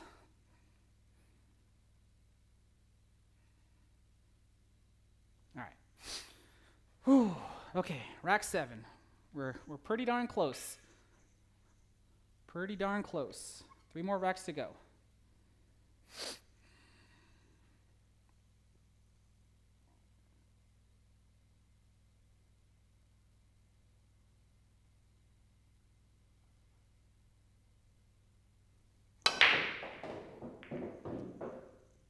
Get over here, 1 ball.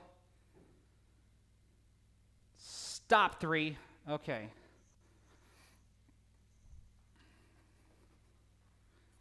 We can try this one.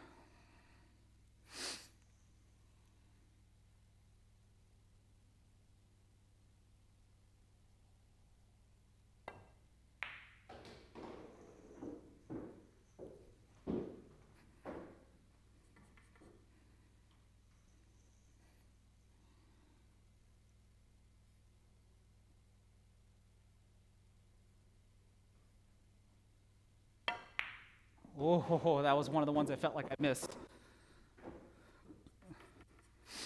Now, I'd rather be a little bit straighter, though, because now I feel like I have to risk bumping into the 4 ball, which is really not that big of a deal, but things certainly could go wrong.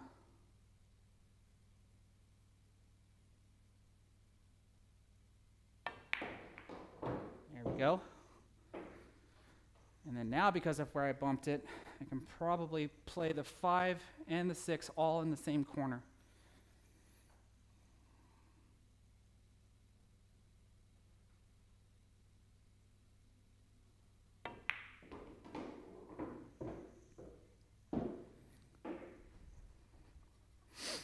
Oh, why do I have to be straight in? Why do I have to be straight in?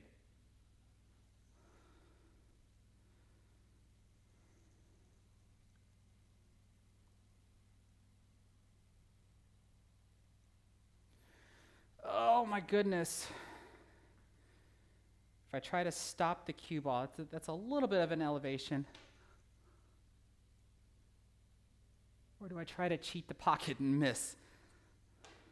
Because if I just follow forward, and I have to land perfect if I want to shoot the 6 in the corner or the 6 in the side. But man, why did I have to get straight in? Anything but straight in.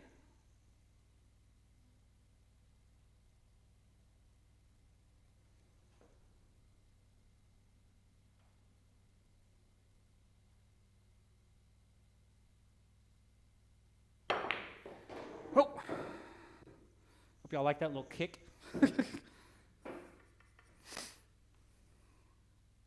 This isn't any better because I'm so close to the rail.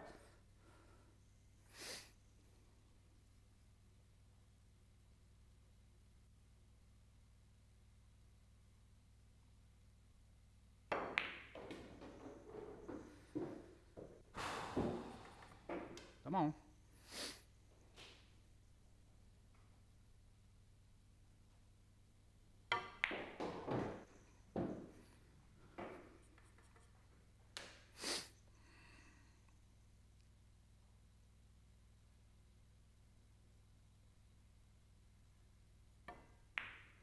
Oh, okay.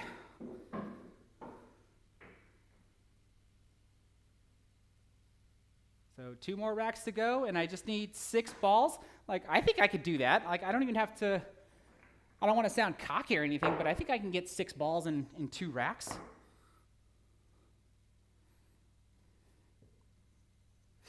And I still don't have the pattern memorized. Like, I feel like my adrenaline is starting to rush. It's like, I want to be able to do this. I think this will be a good set to end the night on.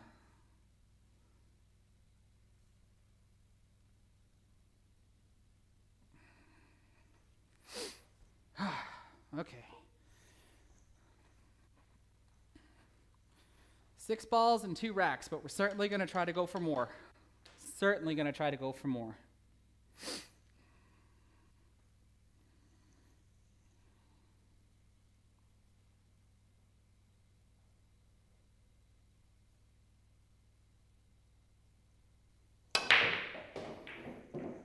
go, 1. Let's go, 1. Okay. Let's see here.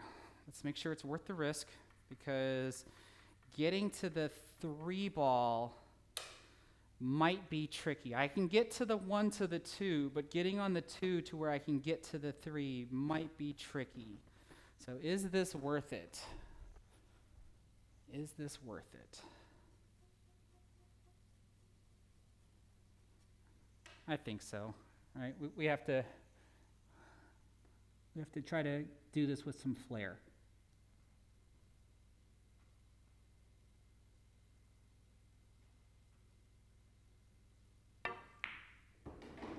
Otherwise, it's not worth it, right? Crap. I got straight. I got straight.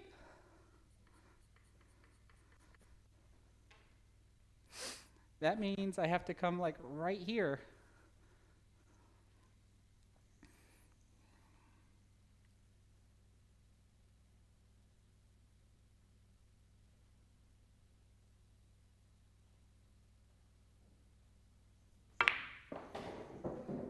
Did this on purpose. There we go.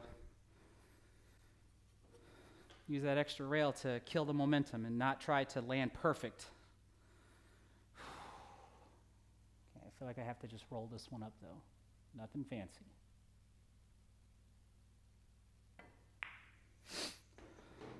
Just take what I can get here.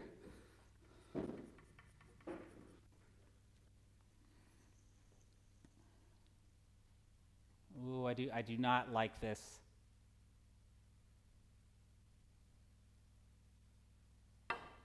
That's why.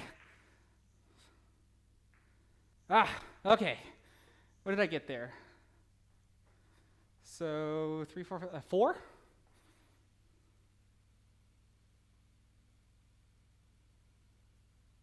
So I'm gonna tie it, right? Actually, all I have to do is just make my wing ball and get ball in hand, and I beat it. So if I at least make the wing ball, then I've beaten it. That much we can at least say.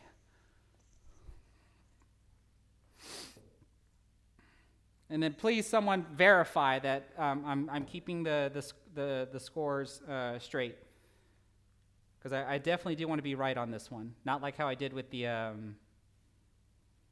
my Ghost 10 ball sets.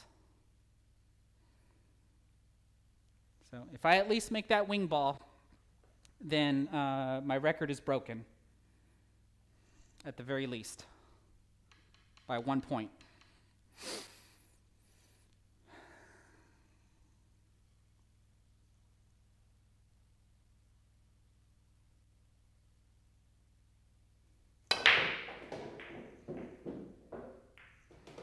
Yeah, so all I can do is go for a 9, but I've broken the record, and I can at least break the 70 mark with what I've got here.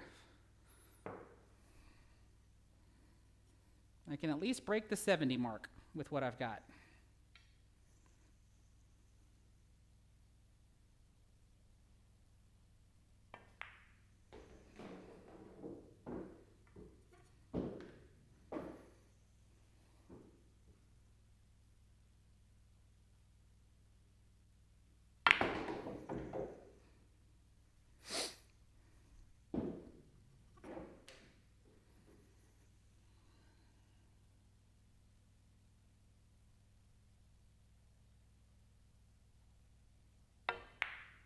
Oh!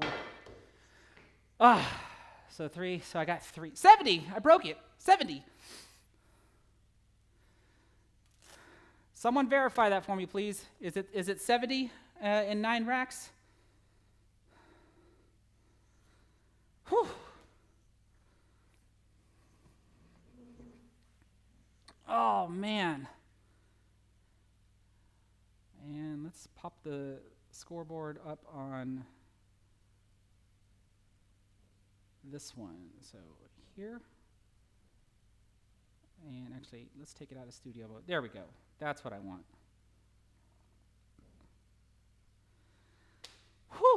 Okay, man, I did it. So the new record is now 70.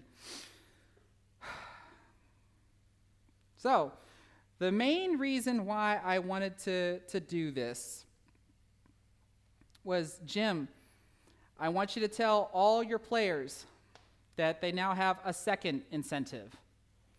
They can try to beat, or did you say tie as well? Like if they tie it, or do they have to beat it? For the $50 incentive.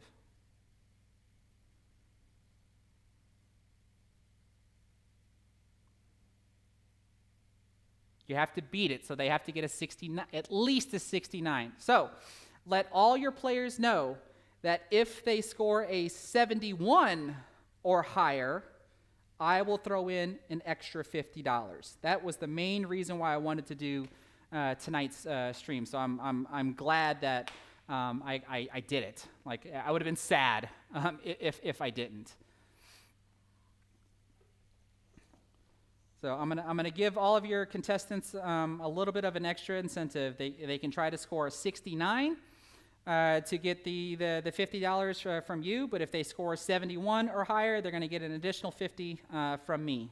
So that's now recorded. It's been live streamed. It's documented. I am not backing out on that. But it has to be via PayPal. So yeah, I'm assuming every one of your players has PayPal, since they all entered into your tournament via PayPal. So I am going to be keeping my eye on the tournament, and like I said, I'm going to try to do some commentary, here and there when I obviously can. But that, like I said, I really enjoy our community that we have here, and as much as I'd love to participate in this format, like I said, I just need the break, so that way I can focus more on work and other things. Because let alone, even when I was playing in the tournament, my producing actual YouTube content wasn't on steady pace either. So like I said, that's the main reason why I'm not currently participating in this go around. So hopefully I'll be able to participate in the next one. We'll see. And like I don't want this to sound cocky or anything, but another reason why I chose not to participate is because I won the previous one. So I didn't want there to be this stigma that, oh, I'm playing again, so therefore the likelihood of me winning it again is high. I don't want that to, I want you have 16 fresh players now that can, or not, I shouldn't say fresh, because you have some from the second tournament that are playing in this one, plus some brand new people. So like, there could be a new champion. Ron Johnson was the first one. I'm the second one. Let's see who the third one is going to be. And then who knows, like maybe we can do like a champion of champions type of tournament. I think that would be fun.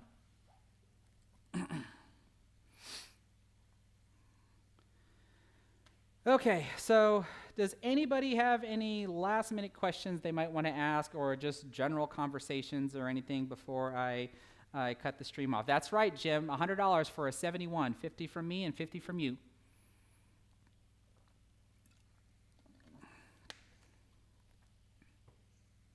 So that should make things interesting. So be sure to announce that this Thursday.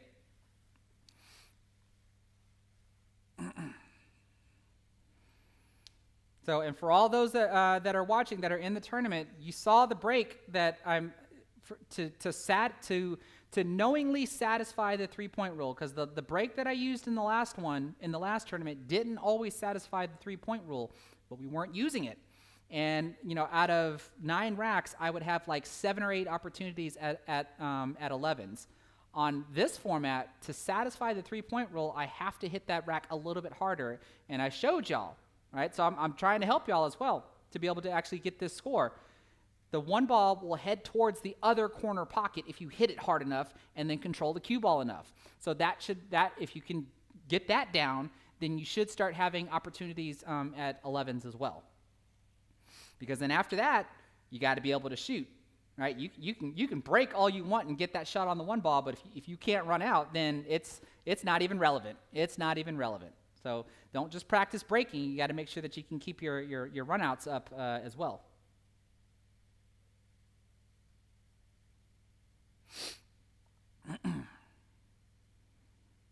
many people do I have left? Who all made it to the end? 60. I've got 60 of y'all in here. That's awesome.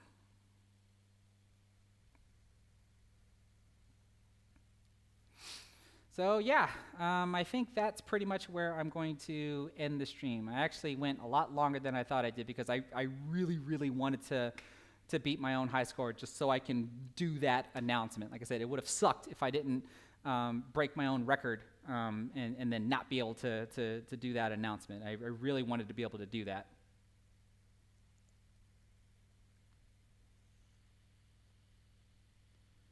Oh, Jared, that's awesome.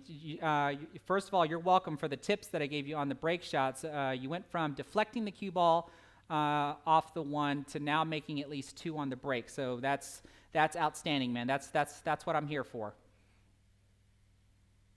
Eric Pool Guy Simpson 29. All I could say is bring it on, man. I'm rooting for everybody. Like I want somebody to do it. Like that's the whole purpose. Like I'm gonna be happy if someone breaks it. That'll be all the more reason for me to come back and try to beat your record again in the tournament, not just on a stream or something. And like I said, because the record for the tournament is still 68. You know, this is just a personal record. So if you can beat my personal record in a tournament format, that's why I think the extra incentive makes it all the more better.